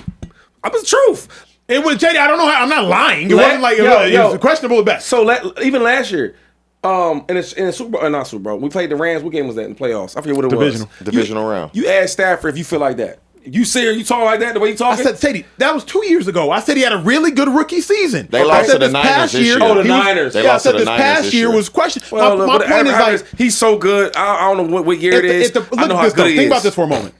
Reed Blankenship is not special. Why do you think Schwartz wouldn't be as good with the Eagles as Fangio? Because Schwartz is stop the run on the way to the quarterback. Yes. Schwartz is a hunter. But the Eagles do not have top to bottom hunter personnel. But he doesn't blitz a lot. Schwartz? Yeah. Because he's got guys. Right. The Eagles' best guys, in my mind, are back seven. That's where the all pros lie. Several of them. But Vic don't blitz either, though, really. That's my point. Schwartz is predicated on, I need my front to go hunt. And I'm not going to sit here and play cover 4. Schwartz ain't sitting in cover 4. No, he's playing man-to-man. He's playing man-to-man. And they're going to rob the middle That's with it. two guys. That's it. And you go get that pressure. Yes. Fangio don't leave his dudes out there like that. Fangio plays cover 6. Fangio plays cover 4. Like, nobody, shout out to what Quignon does, but Fangio says, Quignon, you stay on an island, everybody else y'all have help. Schwartz don't do that. Schwartz is everybody's on an island. Everybody's on an island. But you do have help. In the middle? So if I know I got help in the middle, bruh, I'm forcing you where my help is. If the Eagles had Schwartz with that sorry opposite corner, whoever that opposite corner was, the Eagles would have gotten torched exponentially and expeditiously. Yeah, so we're going to upgrade that this year. This is what I don't get, though. Talk to me. You got a GM that always gives you the best talent you need, right? Yeah, of course. Now, we have the personnel to match up with anybody, though. I know the Eagles are your team, but I ain't going to lie. They are the model franchise in the league. The way draft, re-sign guys, they are the model franchise. Mimic everything that Howie Roseman is doing. Here's the last thing I'm going to say is this, though. Jalen The hard Carter, part for me is, at the point, and y'all know me, I know linebackers and I know special teams. At the point in which Zach Bond became an all-pro, and not because he's physically gifted. Zach Bond does nothing athletically at a freakazoid level. Nothing. Right. All-pro. That's scheme, that's knowledge, that's Zach Bond buying into the scheme. Cooper DeJean, phenomenal player, does not have all-pro physical ability. Y'all do realize the all-pros this year, and Nickel, I voted on him, Derwin James and Cooper DeJean. Hey, but Cooper DeJean, so he's a hell of an athlete, though. He is. He's a hell of an athlete. But he's not a Derwin James athlete. He's just not as big as Derwin. Or as fast. No. Dude, what do we know? Cooper DeJean got a 40-inch vertical. Nah, he's nice, bro. 40-inch vertical. You ain't comparing that to Derwin James? But he's good. Derwin James is just big, fast, powerful. Coop is like that. Coop is physical. He got good size. He's athletic as hell. You trip on that one. I'm taking Coop. Setting Coop over who? I'm not saying who's better, but he's just as good. Yeah, he's a good player. He's all pro for a reason. I hate when people do that. When a player makes a certain level, now we gonna give the coach everything. I'm not giving him everything. What I'm saying, and then Quignon, what you gonna say about Quignon? What I'm saying is, I'm not looking at the Eagle. You mentioned you mentioned Jack, you mentioned Vic. Y'all have such elite athletic ability that I can't give Andy Reid credit for you cutting. I can't give Andy Reid credit for D-Jack running by everybody. I can't give Andy Reid credit for what Mike Vick does. I can give Vic Fangio credit for turning a special teams linebacker into an all-pro. So I give you that. I can do that. I give you that. Now go somewhere else with it. I give you that. I can give him credit for Reed Blankenship being a Super Bowl starter. What does Reed Blankenship do at elite level? But there's a lot of teams that have good players around them that have a smart guy in the back, and they all have that. This guys where you have wide receivers be all really nice. I mean, this third string dude or third wide receiver that's just smart. Always going to block well. You have guys like that. You have linemen. They all be all extra linemen. And do you get a lineman that can do everything? I got to go back real quick. Please. Derwin James is athletically a freak and he's smart. He's special. He's just a really good player. He's special. But he ran 4.47. Cooper DeJean ran 4.42. 4.42. Derwin James jumped 40 inches. Yep. Cooper DeJean jumped 39. Okay. I hear you. So when you start talking like the athleticism in the broad jump, 10-4 for Cooper DeJean. We good. He ain't see Coop play basketball. When you want to see how athletic players athletically, watch him play basketball. There wasn't what? Derwin James is just big and can cover to be a safety. That's the difference. Cooper DeJean is not small. He's just not as big as Derwin. Yeah, any tackle and all that. Like, you're not about to tell me the deep cornerback to teach me how to tackle? What? But tell us I've been 6 years old. I just think Vic Fangio has put the Eagles' defensive players in positions to succeed at the highest level. That's why the Eagles had like the number 1 defense in football last year. Yeah, that's cool. That's really all. I like Vic. I mean, I seen Andy have his way with Vic. Trey, do we have any super chats before I get to the craziest story all day? And if y'all are still up, shout out to y'all. We're about to hit the craziest story you have heard, men, women alike, the craziest one of the day. Do we have any super chats prior? The only super chat I got is from a very near and dear person to us. Victor Moan Jr.? This show. No, not Victor Moan. Miss 2 and 40 DMW? No, not Keith Mr. Pound 214. Reese? Care Bear. No, not. TJ got it. Wait. Care Bear is off of work and he's watching work? He's still technically working. Oh, He better be posting these videos. That's it. Right. Him and his ball. Wait, hold on. Care Bear, I just want to know this. So right now you off. You in the Pro Bowl in San Francisco is 10 o'clock. He ain't never off. That's what he telling Hey, you you. working right now? He's actually in Italy, right? No, he's a Not Pro yet. Bowl. He's a Pro Bowl. Oh, okay. Yeah. Oh, that's next week. Okay, cool. He's in San Francisco. He's working. He better be working. These brother. videos ain't gonna post themselves. That's right. brother. Read his tweet because I got to get us out here by 10:30. He just said he misses us. That's all he wanted to say. He said the super chat. How much you pay? Well, so that's a good- he got a checking in the real. savings. How much you pay? He got a checking in the savings, and the way his bank account is set up right now, he just texted me and said my super chat's not working. Hell but no. I wanted to. Hell. Wait, we don't give show privileges. Hell no. We don't give co-host privileges here. Hell This no. dollar Hold bill, on. he like his money, like, you know what I mean? Yeah, you Hold right. on. He ain't even dropped a real super chat? He texted me and said he misses us, but his super chat one where he got a checking in the savings. You know, like, and he tried to like wipe the card off on his, but it wasn't. Oh, that's crazy. But he told me he wanted to He working. send it as a super. He working. As a super. We gonna see. Ain't answering this call. We gonna see, bruh. You know, ain't no freebies around here. In the meantime, let's get to the craziest story you've heard all day. So what y'all know is this: the Vikings, they recently fired the general manager, Ghanaian Kwesi Adolfo-Mensah, been released of his duties. Right? We knew that had happened. But what's crazy is why it happened. Word on the street, he took 2 weeks off after the birth of his firstborn son in 2023, and many around the league were in disbelief that he did.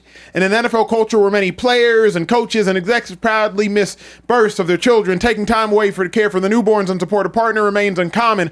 Among some rival execs and coaches, it was met with disbelief. Fired for taking 2 weeks of paternity leave.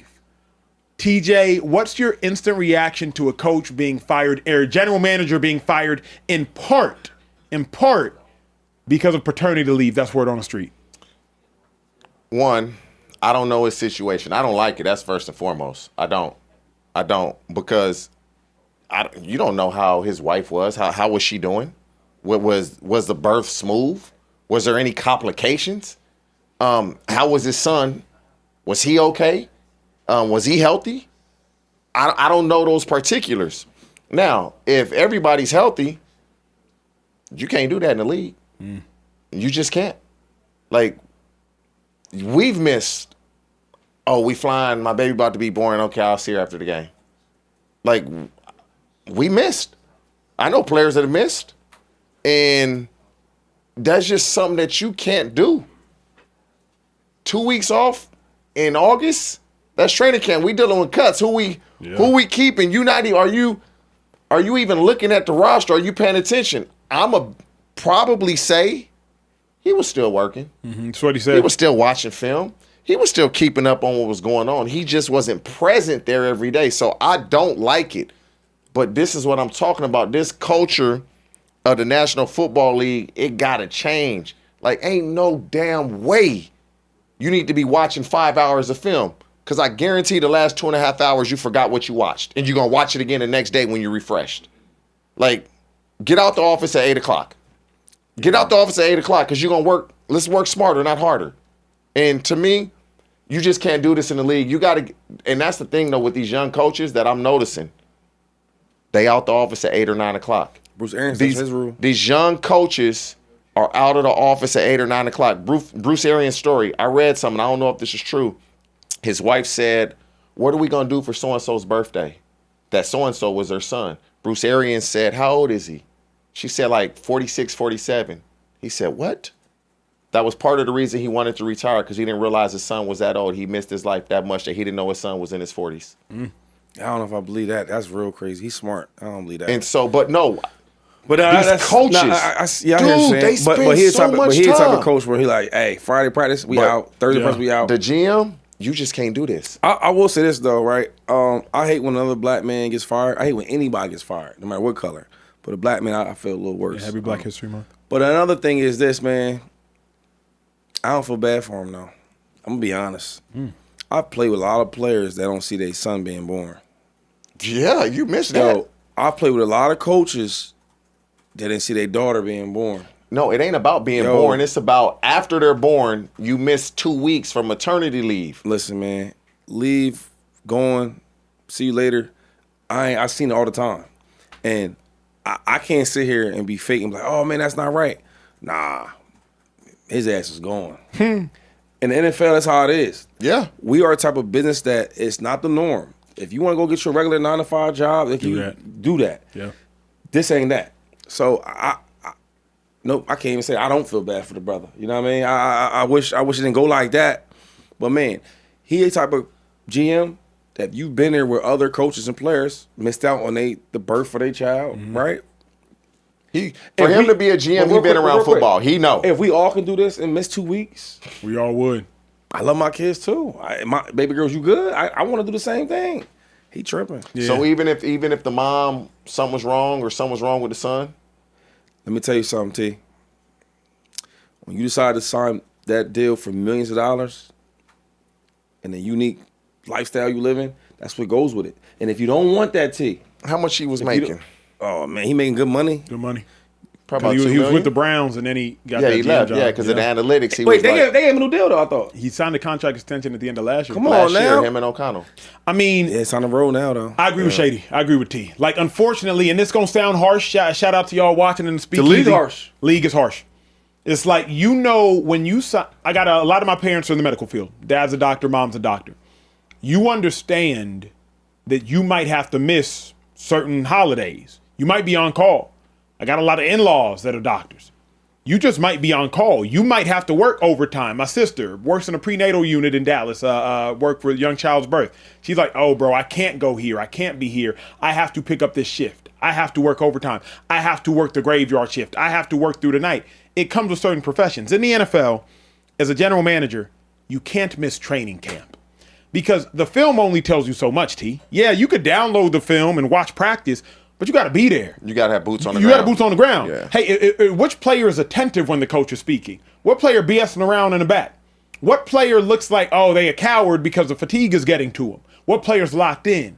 What quarterback commands the huddle? What quarterback doesn't? I mean, you take over a general manager as the most important person to an organization, I would suggest. Even as much, if not more so than the coach. So you couple that with the Sam Darnold, J.J. McCarthy conundrum. You couple that with a couple other bad personnel decisions. He got to go. Like you can't take time off in the NFL, bro. Trey, you looking at us kind of crazy.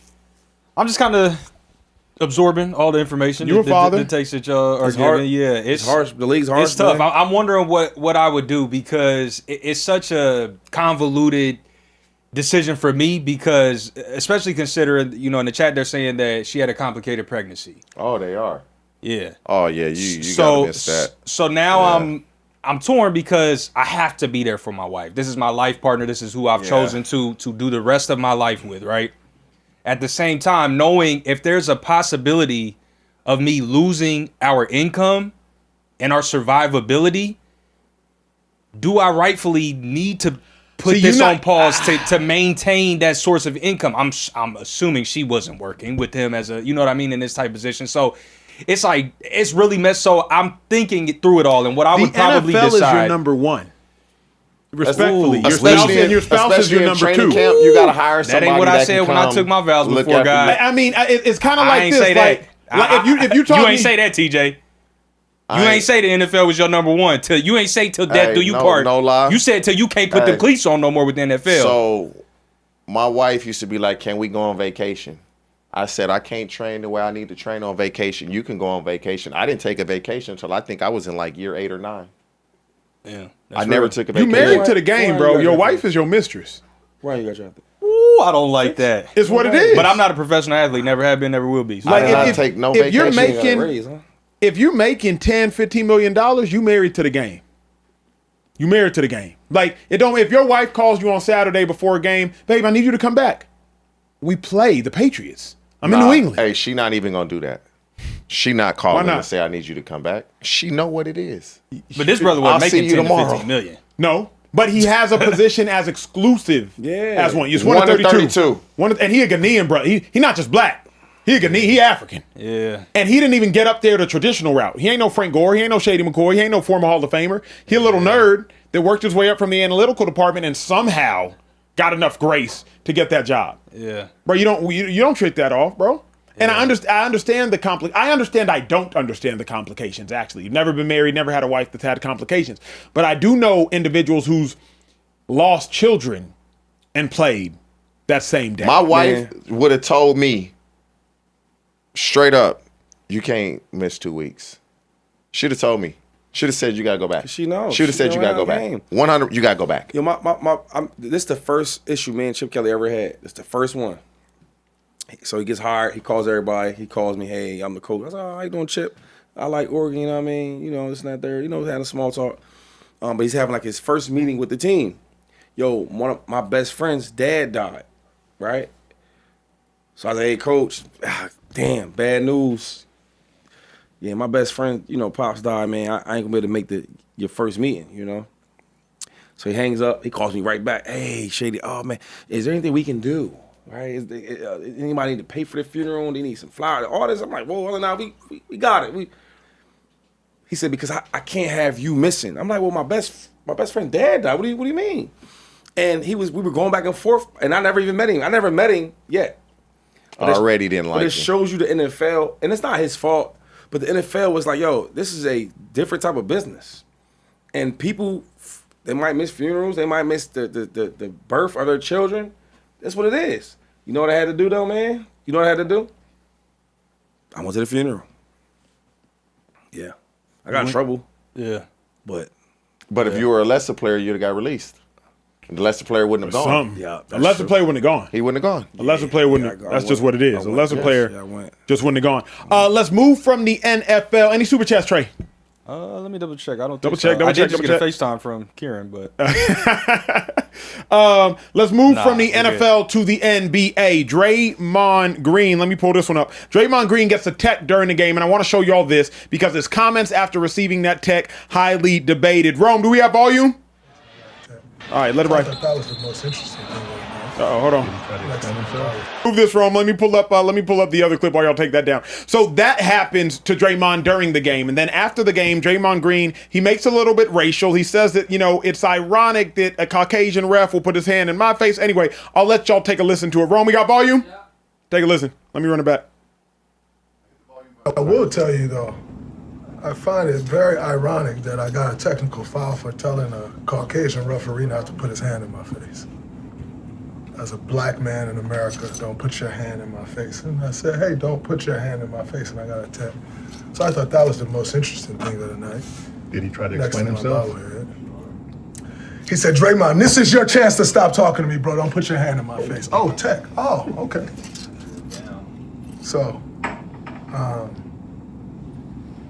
everybody want to talk about holding the line of respect. That line need to be held both ways. So if the line won't be held both ways, then the line won't be held from my way either, because we all men, right? And we all can make decisions and choices. So, that's good. Shady, you go first, because I got thoughts, bruh. I got thoughts. Do you you think did Dre go too far? I watched the video. I didn't really see much, but it was going so fast. But hey, if he's saying that, yo, he don't gotta be a white guy. You put your hands on my face, hey, we gotta have a line of respect, no matter what color you are. You know what I'm saying? So he do have a point. Yo, if you put your hands on my face, we men here. I'm not gonna be respectful to you if you're not respectful to me. So I said the lines are crossed. So I mean, Draymond gets a lot of texts, so I'm trying to figure out, like, they all look the same to me. That's my Warriors, and I rock with Draymond, so I mean. Can I, as someone who doesn't rock with Draymond, you rock with Draymond? Draymond just irritates me and agitates me, because Draymond is an irritant and an agitator. And then Draymond wants to act like he's not an irritant after being a wild and loose irritant. Draymond, if anybody crossed the line in that interaction, it was you. And the issue I only have with a Draymond is, like, I don't know if no mirrors exist in his luxury house, and shout out to him for the career that he has had, a first ballot top flight Hall of Famer. But Dre, can somebody hold up a mirror to him and say, like, hey, big dog, you were actually the agitator.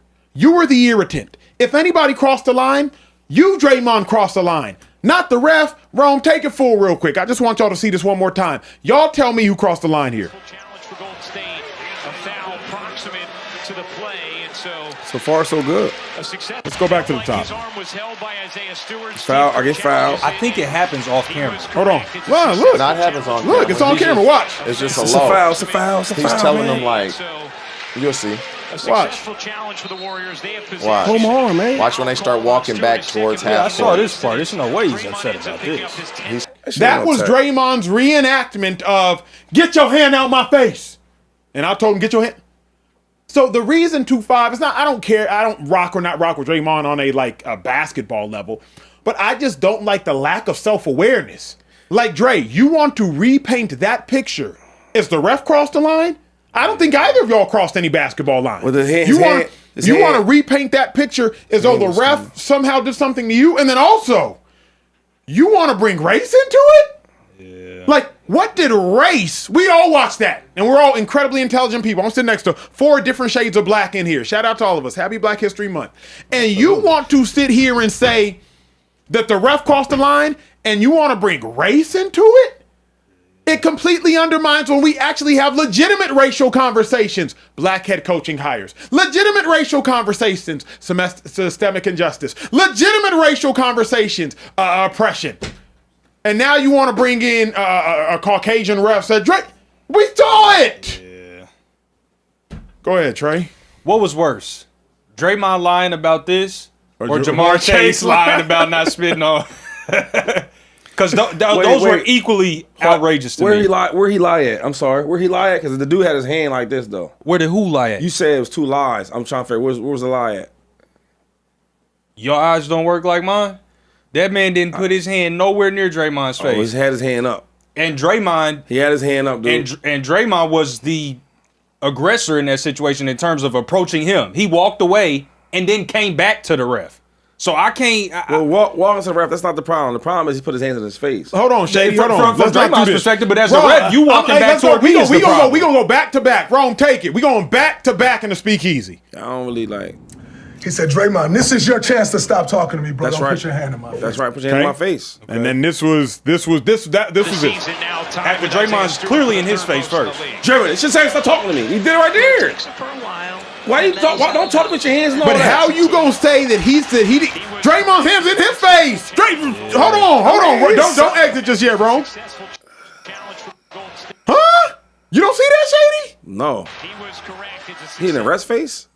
What's that? Bro, hold up. He showed him. What's that? Time out. He was showing him how he. No. Look at the freeze frame right Look there, at the freeze frame. Look at the freeze frame. This is why I originally thought it was off camera. Because I thought the this ref was... not even looking at him. He's not even looking at him. How's it in his face? Not even looking at him. That's wild, Shady. No, I don't know what y'all talking about. I'm just saying the other one. His hands a little raised. Whoa. Let's talk to me regular.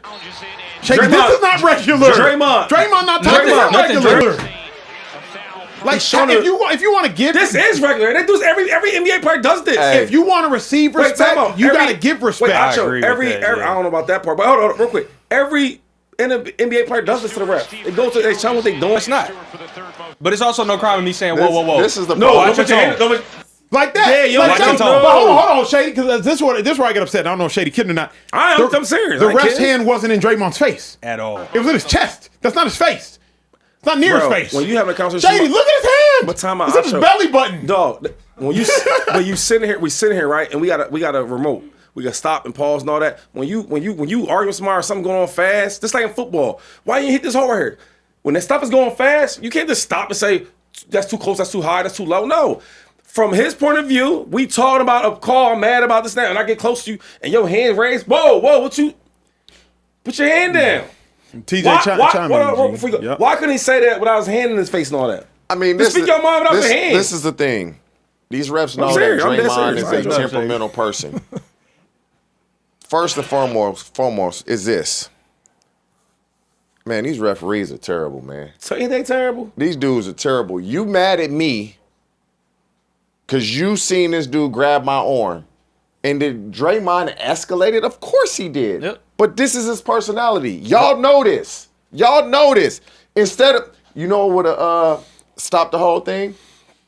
My bad, Draymond, I missed that. He would have stopped. He would have stopped. Because you said, my bad, Draymond. I mean, you But put your hand no. But when you say my bad, you basically apologizing.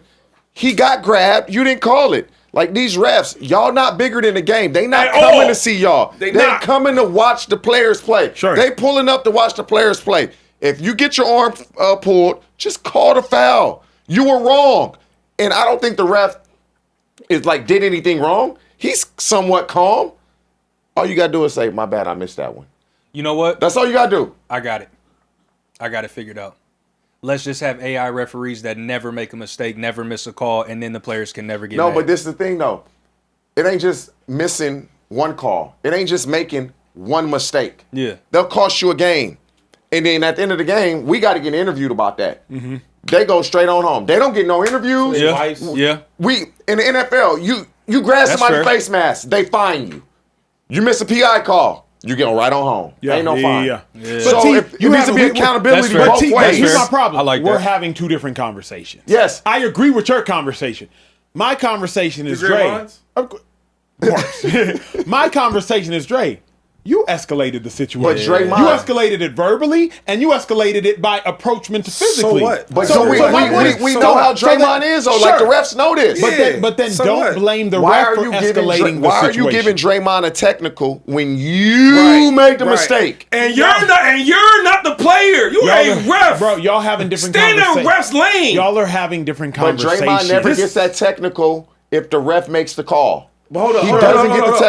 technical. So Oh, I don't like that. Mr. That's excusing Dre's behavior way Yes, too much. yes, That's hey. excusing Cause Dre's and behavior effect. way too Cause and much. effect. We learned that years. So, Cause hold on, and so effect. let me ask y'all this because we are on the heels of a hot conversation about this GM has to do his job and be there and be present and do all of these things, right? But it's not incumbent upon Draymond to do his job and be composed against a Now referee. when I feel You like- know the I feel like consequences you're for cheating approaching a me. I referee. feel like you're cheating me. That's crazy. I First think. of all, The dude grabbed my arm. You see it clear as day. That is And part you of the not game. gonna call it? That's part of the game. That's It's okay. part of your job Hey. to deal with bad calls And as you know a what player. part of the game is? For me to act the ass because y'all know how I am. That's part of the game. And you know what? And you know what? The reciprocation of that is for you acting ass. I get a technical. Get this technical and go to the bench. yeah. And then look crazy in the press conference when you lie about the interaction and embellish about how I put my hand in your face when actually it was down then here by your what chest. about That's the foul crazy. call that was never called? who cares about Because the that ref? Like, caused everything. Who cares Call about the ref, foul. though? But, Why we- but why T, we- I'm not, it's not even I'm about it's not defending about the foul. referee. Yeah, it's not about Draymond- defending the referee. The ref did not put his hand in his face. I don't But know. you pissed me off because you missed a foul call. You pissed me off. Yep. And you gonna give me a technical when none of this would have ever gotten to this Why point are you talking to me- if you just called the game See, the right way. You know what? But I'm here's not- my question. Let me ask you this. Okay.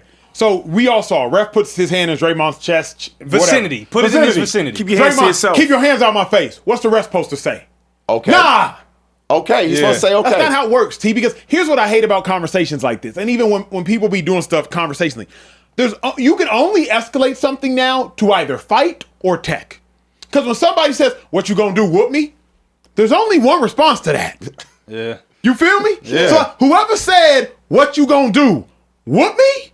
Is you the one who threw the first punch. Because the only response to that is It's fighting you. Yeah. So when Draymond says, if the ref's like this, man, get your hand out my face. Okay, sorry, Draymond. That's You not just a ignore it. legitimate response. No, you just ignore it and go. You just ignore it and go. If the ref hadn't gave him a technical, you were wrong. Should have gave But no why you tech. can't ignore the bad call and go? That's where Why do I have to ignore the call? Because bad calls happen. That's part of the game. That's probably the fourth or fifth bad call already of the game. I'm tired of ignoring. I'm tired of being a bigger person. I'm tired of being a bigger person. Yeah. Why do I gotta constantly ignore that you a bad ref? Why? Yeah. Well, so you don't get teed up, so you don't get ejected, so you don't miss time. And, with a certain and this number is of why teams. these refs need to do interviews after the game. That I agree with. This is why. This That is I why. agree with, actually. Because all these technicals, not all, the majority of technicals are called because refs make terrible Yep. calls. Yeah. Yep. And now you pissing me off. Yep. Refs are graded on their performance, though. Yeah, It don't but seem I like need it don't public seem like scrutiny, it's the though. same damn refs we see every public year. scrutiny. I Yeah. need public scrutiny. Hey, let's get to the last conversation of the day, the most interesting conversation of the day. Paul George. Let me pull this up. So Paul George got suspended 25 games for violating the substance abuse policy in the NBA. Paul George released a statement. Over the past few years, I've discussed the importance of mental health, and in the course of recently seeking treatment for an issue on my own, I made the mistake of taking an improper medication. I take full responsibility for my actions and apologize to the Sixers organization, my teammates, and the Philly fans for my poor decision-making during the process. Paul George suspended 25 games, suspension violating anti-doping policy, to which Charles Barkley, Kenny the Jet, they have some words. Take a listen. Even if it's on the list, they would let you take they would let you take that for mental health. For mental health. And listen, Kenny, I'm 100% agree with you. It's something fishy going on here. Now, I don't joke around about mental health, but if you're taking some for mental health, that's got to be an outlier to the NBA. Not a performance enhancing. Yes, drug. come on, man. That doesn't make sense. That doesn't make. Listen, like I say, as my girl Judge Judy said, if it doesn't make sense to me, it don't make sense because I like Paul George, but if the NBA and DeMar DeRozan, who we love, and Kevin Love, they've been the two most outspoken advocates for mental health. But if you're taking some for mental health, even if it's on a list, you should get a hall pass. Hey, let me agree with pause. that. I agree with that. I agree with that, Charles. Here's why I hate this entire Paul George situation. Mental health, to me, I believe, is the most under-discussed, significant issue that plagues society today, especially amongst black men. Let's be real. Mm-hmm. So if there are legitimate mental health issues by which you need to take proper medication, the dilemma isn't in taking the medication. The dilemma is in not reporting that you had to take the medication. Yeah. In most sports, you can plead to a doctor and get a pass. Ask TJ, ask Shady, or just ask me. Adderall is a banned substance in several sports, but you can get a doctor's exemption if you need to take Adderall. If you get popped for Adderall without the doctor's exemption, you simply test positive. So given how serious and the significance of mental health, if you need to take something legitimate, it is very easy to go through the legitimate means by which you have to take that, as opposed to missing more than 25% of the NBA season. Here's what else runs me hot about the whole Paul George situation. If you actually had to take something legitimate, tell us what it was, as opposed to, over the past few decades, I've discussed the importance of mental health, and in recently seeking treatment for an issue of my own, I made the mistake of taking an improper medication. Paul George, if it was legitimate, the entire world would have grace for you because you deserve that grace. Mental health is just as significant as any other issue plaguing the body. If it's plaguing the mind, it's of more significance, I would suggest. But now, don't get popped for something and then potentially be hiding behind the guise of mental health. When people get popped, stand 10 toes in it. Hey, I took a performance enhancing drug. My bad. I got caught. I remember some dude got popped, track runner. He got popped for testing positive for some substance. I was making out passionately with my girlfriend, and she had been eating beef. She had been eating beef the day before, and I got popped because of passionate lovemaking with my girlfriend. Shut up! I'm so tired of people getting popped and then trying to retroactively spin it. Not saying this is what PG was doing, but just so y'all know, you can file for doctor's exemptions for things that are suspended. Do that. And if you don't do that, tell us what it was. A bunch of grace for you. But now to me, you're just another dude that got popped for a performance-enhancing drug, and you've just used another excuse. Your excuse just happens to be more sentimental than the guy that was passionately making out with his girlfriend, than the woman that was eating meat in Mexico and didn't realize that the beef she was eating had steroid-induced hormones, than the woman who was taking this drug. Your excuse is just more sentimental, but it's an excuse nonetheless. And I hate it because I'm so passionate about mental health, got my master's degree in sports psychology, passionate about mental health. So this, it truly infuriates me. The lack of consideration for himself, for his teammates, for his paper, for his, like, just the lack of seriousness around an issue so serious. Listen, if the NBA is anything like the NFL, it's a list of what you can take and what you can't take. All he had to say was, I've been injured, and I was just doing anything and whatever to come back. And I took something that I shouldn't have taken, and I tested positive. That's it. That's it. Because that's probably what happened. He was taking something so he can get back. But goddamn, he about to lose $11.7 million. That's a hell of a and not even whatever that. he took. Another issue is now they can void his contract. Ooh. Because don't if you get in trouble with something like that. Well, that's the Yeah, NFL. usually. I don't know if they can do this in the NBA. In the NFL, they can. But in the NBA, I don't believe they can in the NBA. I don't believe they can. Because they would have avoided that thing today. When I think about this though, man, like I live in a gray area, so I don't really judge. It's like there's bad, there's right, and there's the gray. The grays I understand. So I agree with Charles. Like, don't make excuses up. And then you talk about mental health. There's a lot of players I know. Yes, sir. Got mental health, and they struggle through a lot. You know what I mean? And if it is something with mental health, and you was taking something, you will get a pass.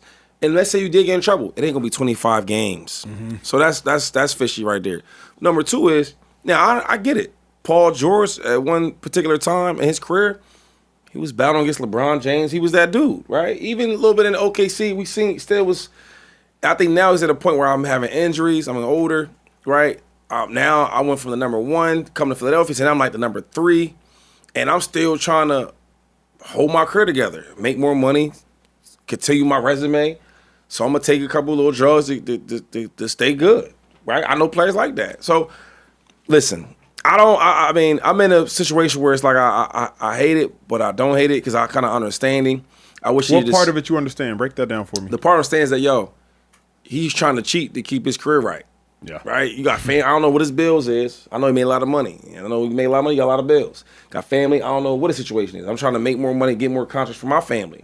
Or his resume in basketball. Got a nice resume. I want to keep going with it. Update it. Upgrade it. So I get it. That's why you probably was cheating.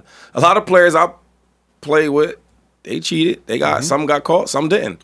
But I know one thing, their career got better if they didn't get caught. So I understand that part. And if you know Paul George's situation right now, like the Sixers, they going through Maxey, and B's starting to come back to himself. And now, And they got VJ. and VJ solid. Yeah. So now it's like you the third, fourth option. When you used to be always number 1 or at least the number 2. Yeah, So things are a little different. So now I'm gonna cheat a little bit to stay Paul George. So I get that part. I never cheated, but I know cats that cheated that worked out for them. Number 2. What I don't like is you making up excuses for the mental health. That part. I don't like that. So, but I do understand Paul George, and I ain't mad at you, dog.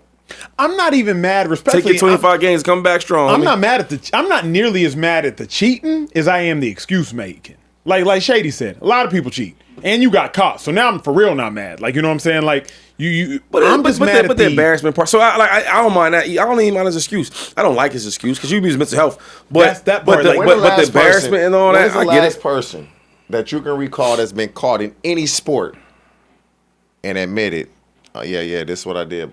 When? Nobody do that. They always gonna make something up. Rashard Lewis, I think, damn near's the only one that I could think of where he was like caught so red-handed. Wait, what'd he say? Because he went from just like a guy on the team to balling out for Orlando.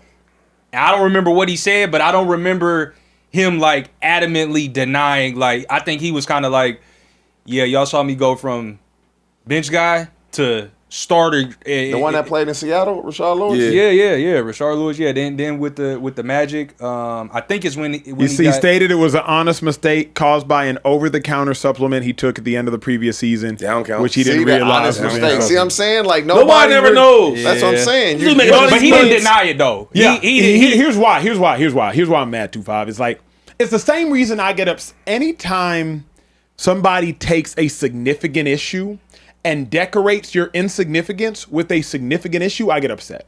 There's too many legitimate black issues in the world for people to just throw out race when it's irrelevant. Bro, mental health is so serious. It's so serious that you want to go throw it out as a cover for you getting popped. It's too serious for that. It's too serious. Because now when the next person actually needs drugs for mental health, it's a boy who cried wolf. It's too serious for that. Well, so wait, I got a question because I'm understanding, like, Shady, what you're saying is different than how I took it. I thought he was saying he took something for his mental health that was an illegal substance in accordance with the NBA. Yes. You're saying his mental was messed up, so he went and took a performance-enhancing drug. No. Oh, okay. So we're all on the same page. He was taking something for mental health, and it happened to be a drug. I'm saying, listen, man. Look, cool. Bro, the brother lying. Cool. We get it. He lying about it. That's cool. But what I'm saying is like, because I'm a benefit of the doubt kind of guy, right? So I'm thinking because I've been ain't no benefit. I've been blessed. Bro. I've been blessed with the opportunity to be around some millionaire type of guys like yourselves, right? And I see y'all have a lot of people that do a lot of things for y'all, order cars, plan trips, do that types of thing, right? As players, did you all know what the list of banned substances were, or did you have somebody that should have known? Because my thought goes to the doctor. If you're, why would you prescribe a drug that is also players a performance enhancing have thing? You see what I'm saying? You're not cognitively thinking about it. Yeah. But if you're ever taking something that's out of the norm, you know to check. And if Okay, you choose not to check, you're willfully ignorant. Right. I never once looked at the banned substance list. Never. But I only took. Yeah, that's what I would I took expect y'all to. creatine was the most outlandish thing I ever took. I didn't even take pre-workout. Man, I took didn't even take creatine and like some creatine. BCAs. but my thing is like, when you do all this type of stuff, like, who you asking? See, that's the other excuse people go around. If I'm going to go out here and do different things, let's say I'm going to get some weed, right? And let's say I'm not going, I'm gonna have my boy, this weed, right? If I'm going to get some drugs to help me out in sports, I'm gonna go to our doctors, right? Yeah. Our doctors ain't gonna set me up. That's why I know it be bullcrap. Cause like, Yeah. who you going for? If I'm going to get That's some my fly point. clothes, I'm gonna call my best doctor. Yo, I need to. Yep. So if I want the best drugs to help me in sports, I'm gonna call our doctors. That's why let's not be bullcrap. But all I'm saying for Paul George is this. That's a good point. That is a good point. I understand you though, bro. Now I ain't never cheated and nothing like that. Yeah, I ain't take no Wait. pills. I ain't You taking never nothing. cheated by taking Drugs. Yeah, you don't trust the dude who ain't cheated. You've absolutely cheated. Let me ask you a question though. You build a legacy on Because cheating. not only did the chat agree with me and not them, I just want to know, because I know you're a good guy and all that, but like Great guy. amazing in life, right? I'm talking about like high school, college. I'm not talking about nothing married. I'm talking about like regular stuff. High school, college, Of course. before high school. Absolutely. You don't know the If question a yet. brother never cheated, can you trust him? No, because he lying. No. T didn't answer No, your he question. did. Oh, he answered the question. No, he said no because he's lying. If Bro. you're gonna lie about that, well, you're gonna lie about anything. But say I he's can't trust he's you. telling the truth. You don't know. You know how would you know if he's telling the truth? You don't know that. But I know if I ask you a question, yo, in your whole life, from you're 40 years old right now, when you was 18 or 16 or 15, have you ever cheated? No, never. I don't know if I can trust you. because you lying. But what if he's telling the truth, T? Damn, he's a great person. And so you can trust him. But in my mind, I don't think I can trust him because I still think he lying. Thank you. You know what I'm saying? They don't like It's the like, answer. ain't no way. Social trade, get us out with some super chats, G. Listen, well, the most important super chat of the night, our guy, Care Bear, What'd he they called him Super Text because he sent the text to me instead of the super chat, but he got in the chat and dropped $100 There it is. I need that money back. and said, I'm always getting to the bag. Don't play with me. Also, I miss y'all, and your boy is officially in the streets. He announced Breaking news He in the announced it in the Speakeasy. Speakeasy? My dog is back outside. Wait, what that mean? Yeah. Hey, does it mean mean what I what y'all think think it it mean? mean. Think it mean. No, It mean wait, what y'all wait, think wait, it wait, mean. wait, streets. wait. What No, no. happened? I need confirmation that he's in the streets. Hold on. I already got Wait. the confirmation. He texted me personally and said, Hold on. I'm in the. Oh, we gonna face it? We gonna How that- FaceTime. Now listen. Now I'm not gonna get excited because I've been here with you're homeboys right. too many times before. Where I'm like, oh, okay, good shit. I'm happy for you, bruh. Hey, and then bruh. they be right back the next Hold on, week. hold So on, I ain't hold gonna on. do too much. Hold on, let me D&D my phone. Hold on. So we got Care Bear in the Care Bear, we just read your super chat. Can you read it one more time? Let me read it one more time for you. Care Bear Kieran jumped in the chat and my dog said, I'm always getting to the bag. Don't Check. play with me. Check. Also, I miss y'all boys. Check. And I'm officially back in the streets. Like streets like you hang out with Uncle Shady, or like streets like what type of streets? I need to know. Get out here to San Francisco, Shady. My boy back out. Let me not get too hyped because again, right. I done had some. We might just need the moral support for a second. Maybe. So I ain't see gonna what get I'm too saying? hyped. And like I ain't gonna get too hyped. y'all got hype. I'm trying to figure Hey, like Kieran, dog. Now listen, if I pat you on the back, I dap you up, I tell you congratulations. Don't embarrass me next week and be like, hey fellas, back I gotta together. tell y'all, man, I couldn't stand on my own for that long. I had to get back with Shorty, you know what I mean? Hey, did you cry? Absolutely, yeah, of course. Like with damn. tears? Yeah, like real tears, like real thug tears. You no, wait. Like Trey in his wedding cry or like No, what? bro? because it's a thug tear is yo, only yo, for yo, one yo, singular yo, tear. Alright. You can't cry multiple thug tears. You can only cry one, which is that one you Yeah, I'm saw not in gonna my lie, eye. it was Let me multiple ask the chat, tears. It was a sad like- day. What we asking the chat? What should we ask the chat, Shady? is it Is it okay to cry after a breakup? yeah. Yeah. Yeah. I actually am gonna side. That shit's crazy to me. Like we not together no more, so I'm crying. I don't know where. Yeah, I'm But you I'm not crying? No. Bro, for a breakup, It depends if you loved her. I loved her, so what? We broke up. I'm about to cry. What if you was faithful though? Faithful or not faithful? I show you love who you love. Dude, you can't be crying over, like, if he's married, Carrie, we gotta talk about that, man. Yeah, we do got to talk. Yeah. All right, man. Yeah, We married gotta is. talk Yeah. about that. I can't have feelings. You Nah, can. why you crying though? How long you cry? Now look, if it was like a 5-minute cry, that's fair. 5 is that's a long time to have tears running down your face, Acho. I ain't I'm gonna not lie. privy to talk about the amount of time that I may or may not have spent crying. Okay, yeah. Okay, We won't okay. do that. We won't do that. But Fair. yeah, But you back outside. That's the it's- moral it's of the cool. story. We had a whole 25-minute segment of me shedding one thug tear, but we can't talk about her. I'm not Don't gonna worry lie. about it. I'm in the streets, but I'm curled up on the curb. I'm not. No, this is what it is. I know where Kieran is. I've been there before. You just broke up, so you ready to get back outside. You ready to hit the streets running. No, that's not. Where But I'm if at. you shoot your shot and you miss and you got to go back to the telly lonely, that shit hurts, brother. Here's the thing, bruh.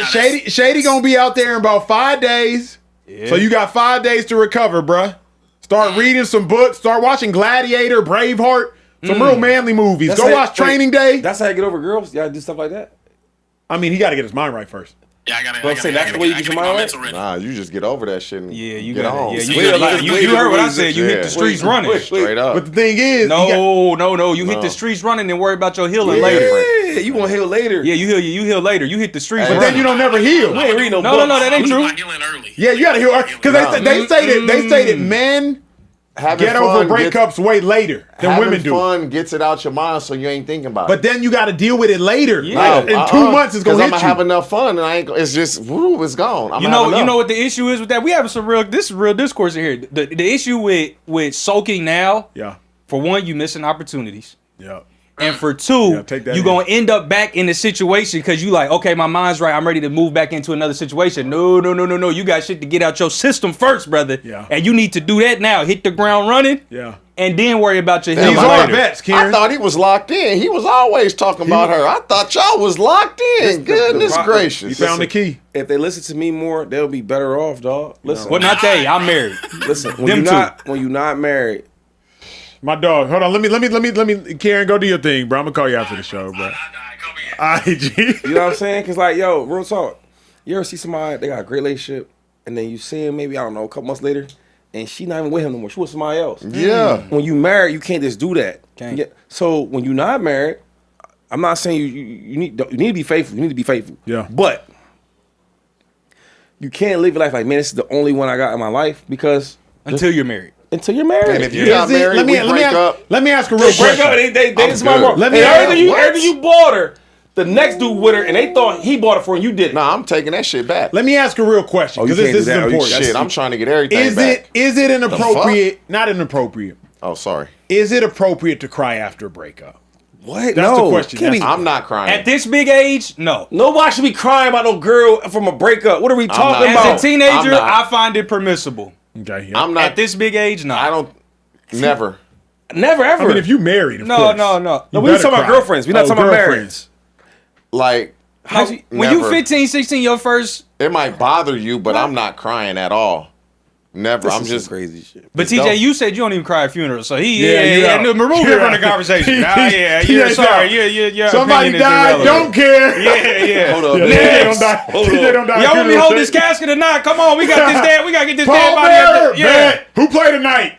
I just, Yeah, right. I got sad at the funeral. I just didn't cry, but I was sad. Yeah, TJ tear I ducts was don't sad. work. He Nah, but I disqualified. ain't gonna lie. All right, that's a little different.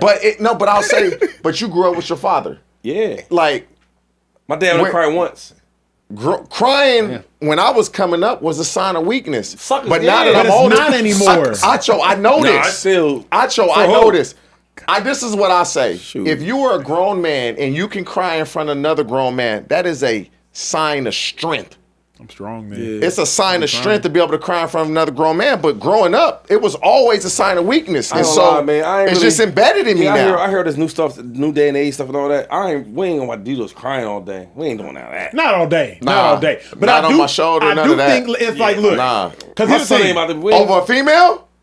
Boy, I wish you would. You gonna punch But let me the ask you this. girl. But We hold see- on. Let's talk for reals to Speakeasy. It's our last conversation of the day. We got 5 minutes when we out.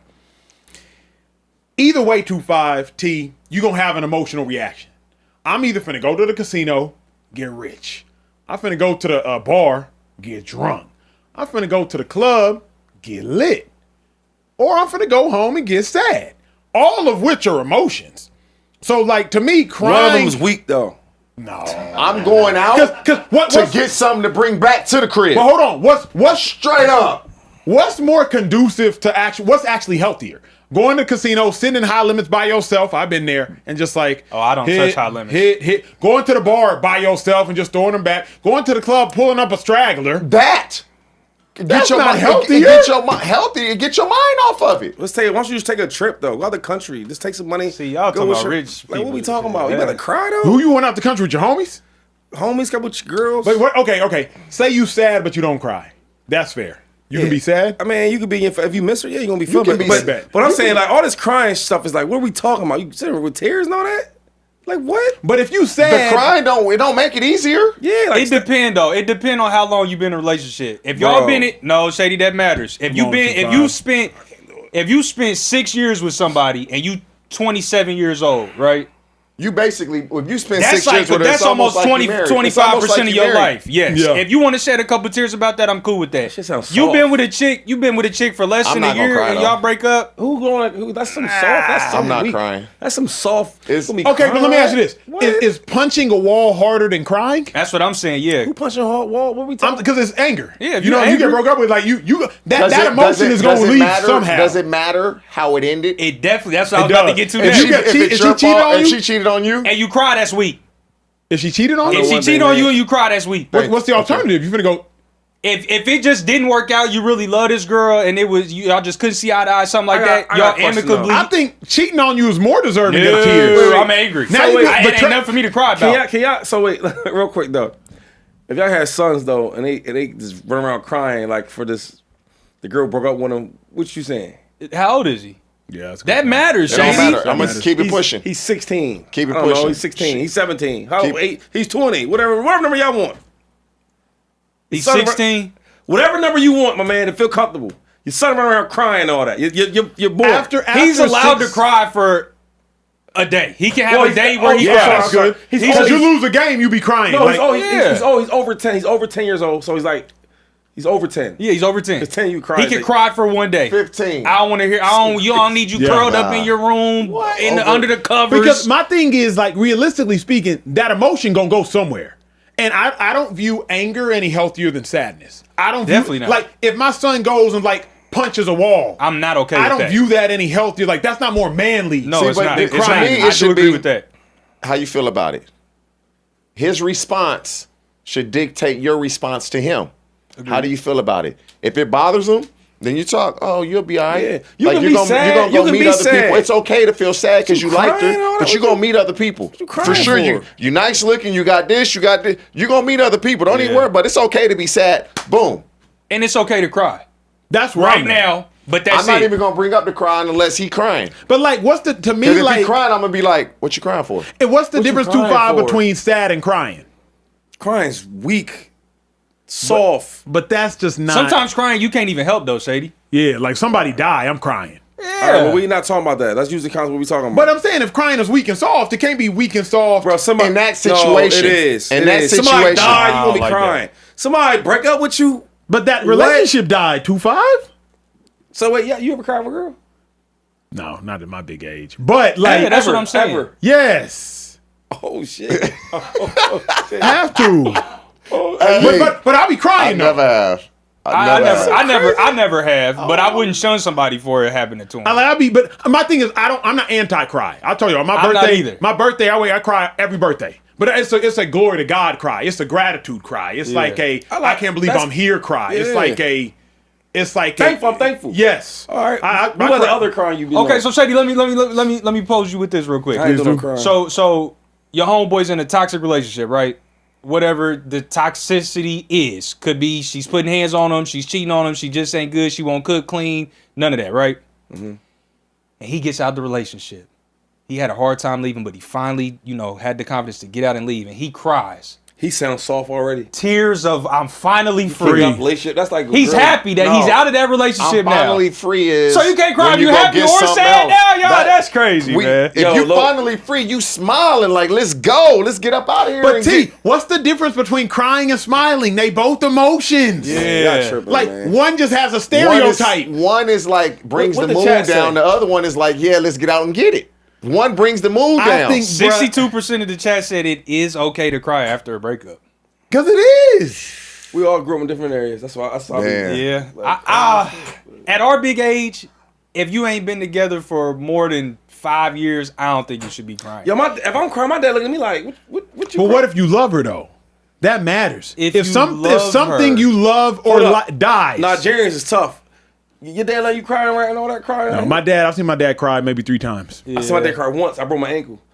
And I was like, I ain't going nowhere, Dad. Because you're going to be hard, man. I'm like, damn. That was it. Yo, real talk. He's probably watching. I said, man, he loved me. My son ain't never that seen me brings up cry. a good point. There it is. There So it is. your dad cried. Because Because it was over his son. listen to what he said. You gotta listen to when Shady talks. Your dad cried, and that showed you what? He loved you. That he loved you. Thank you. So the Cook. inverse Why can would be I- true if you love I knew my dad. somebody. Why and would then I? that, But I don't love her no more. Then stop T. it, TJ. Come on, So you T. just not human. My dad loved me, though. So you but- just not He human. loved me, but I was just like, dang, he's If, crying. if we together and we not together, The love just stopped It just right stopped. there. Right- right away. Bam, we done. Man, listen, We bro. done. Hold up. We gotta have done. some accountability in here. We have to. No, I'm saying, We but like done. so basically you saying it's okay for just men to be crying because the breakups, right? I'm not saying that. I am on the side of at our big you age. just have to be with them This is for a some- this period is- You of have to be time. with them for a certain period of time, and it has to be the right reason. If you This don't come off as soft, though. if you walk in on your ain't shorty soft. and It's soft she's to me. This don't come off as soft. This is some soft. This I is don't think But it's soft. here's the thing, because Shady talking about time. Shady bringing up the point. It's about love. Shady, you said your dad cried. You're like, oh, he really loves me. No, you can be together for No, 10 years with the broad and not. I knew my dad loved me. But I'm obviously. saying after but I'm 10 saying he know he's always tough. You know what I mean? And like, okay, like, Yeah. dang, he gotta. I broke my ankle. if you could be with somebody for 10 years and not love them and not cry. So I don't know if the time matters as much as like what's the Wait, you would do that? what you mean? That's worse than crying. When we grown men in here talking about crying, you and could all be that. with somebody for 10 years I and gotta not go, love man. them. Yo, I gotta roll. This is soft as hell. Y'all trying to convince us that crying is Yeah. cool. What are we talking about? Crying is appropriate because if you can cry at a Appropriate funeral, when? When you Crying 6? has a When time you and place. 5 and 4? Crying Crying time has a and time place. and a place for sure. because if you Shady. can cry at a somebody funeral, died. yes, then it can't. You never gonna see him like that's different, bro. That's different. But I'm Somebody saying, dying. then if crying is soft, it has to be soft, Shady. It can't be soft. But now, over a relationship because It's some you can soft-ass conversation. I'm easily done. I ain't talking about this go no get more. something else. Yeah, this is soft. Easily. Why the girl look? She'll look at you like this. Never mind. You go get something else. She don't call her homegirl. That's crying ass. He crying again. Yeah, that's what you think. That's what you think. That's what you Yeah, think. show 'em they love him. You better ask a homegirl. Facts. Girl, he's so emotionally intelligent. He's so emotionally intelligent. He ain't afraid to Yeah, cry. I don't know them. Yeah, well, okay. They out there. Yeah. Let me tell you. Well, they it's a out good there. thing I ain't out there no more. Hey, we appreciate y'all tapping in on this beautiful Sunday. Again, happy Black History Month to you from your boy Acho, from 2-5, 2 Live, Shady McCoy, from I ain't TJ, doing no crying. Hoops Benzada, Social Trey, everybody in the back. Shout out to the gang in the back. Are y'all crying in the back? Thank Okay. you. God, thank you. Hey, tomorrow we are back live, Everybody 11:15 p.m. Eastern Time, 10:15 p.m. Central Everybody Time, tough. 8:15 p.m. Pacific Time. And y'all know the vibes. Even if I'm behind the bar, we still don't respect Mountain Time. From the whole Speakeasy crew, we out. We'll see y'all tomorrow. Get some rest. Peace. Damn, carefree? Okay.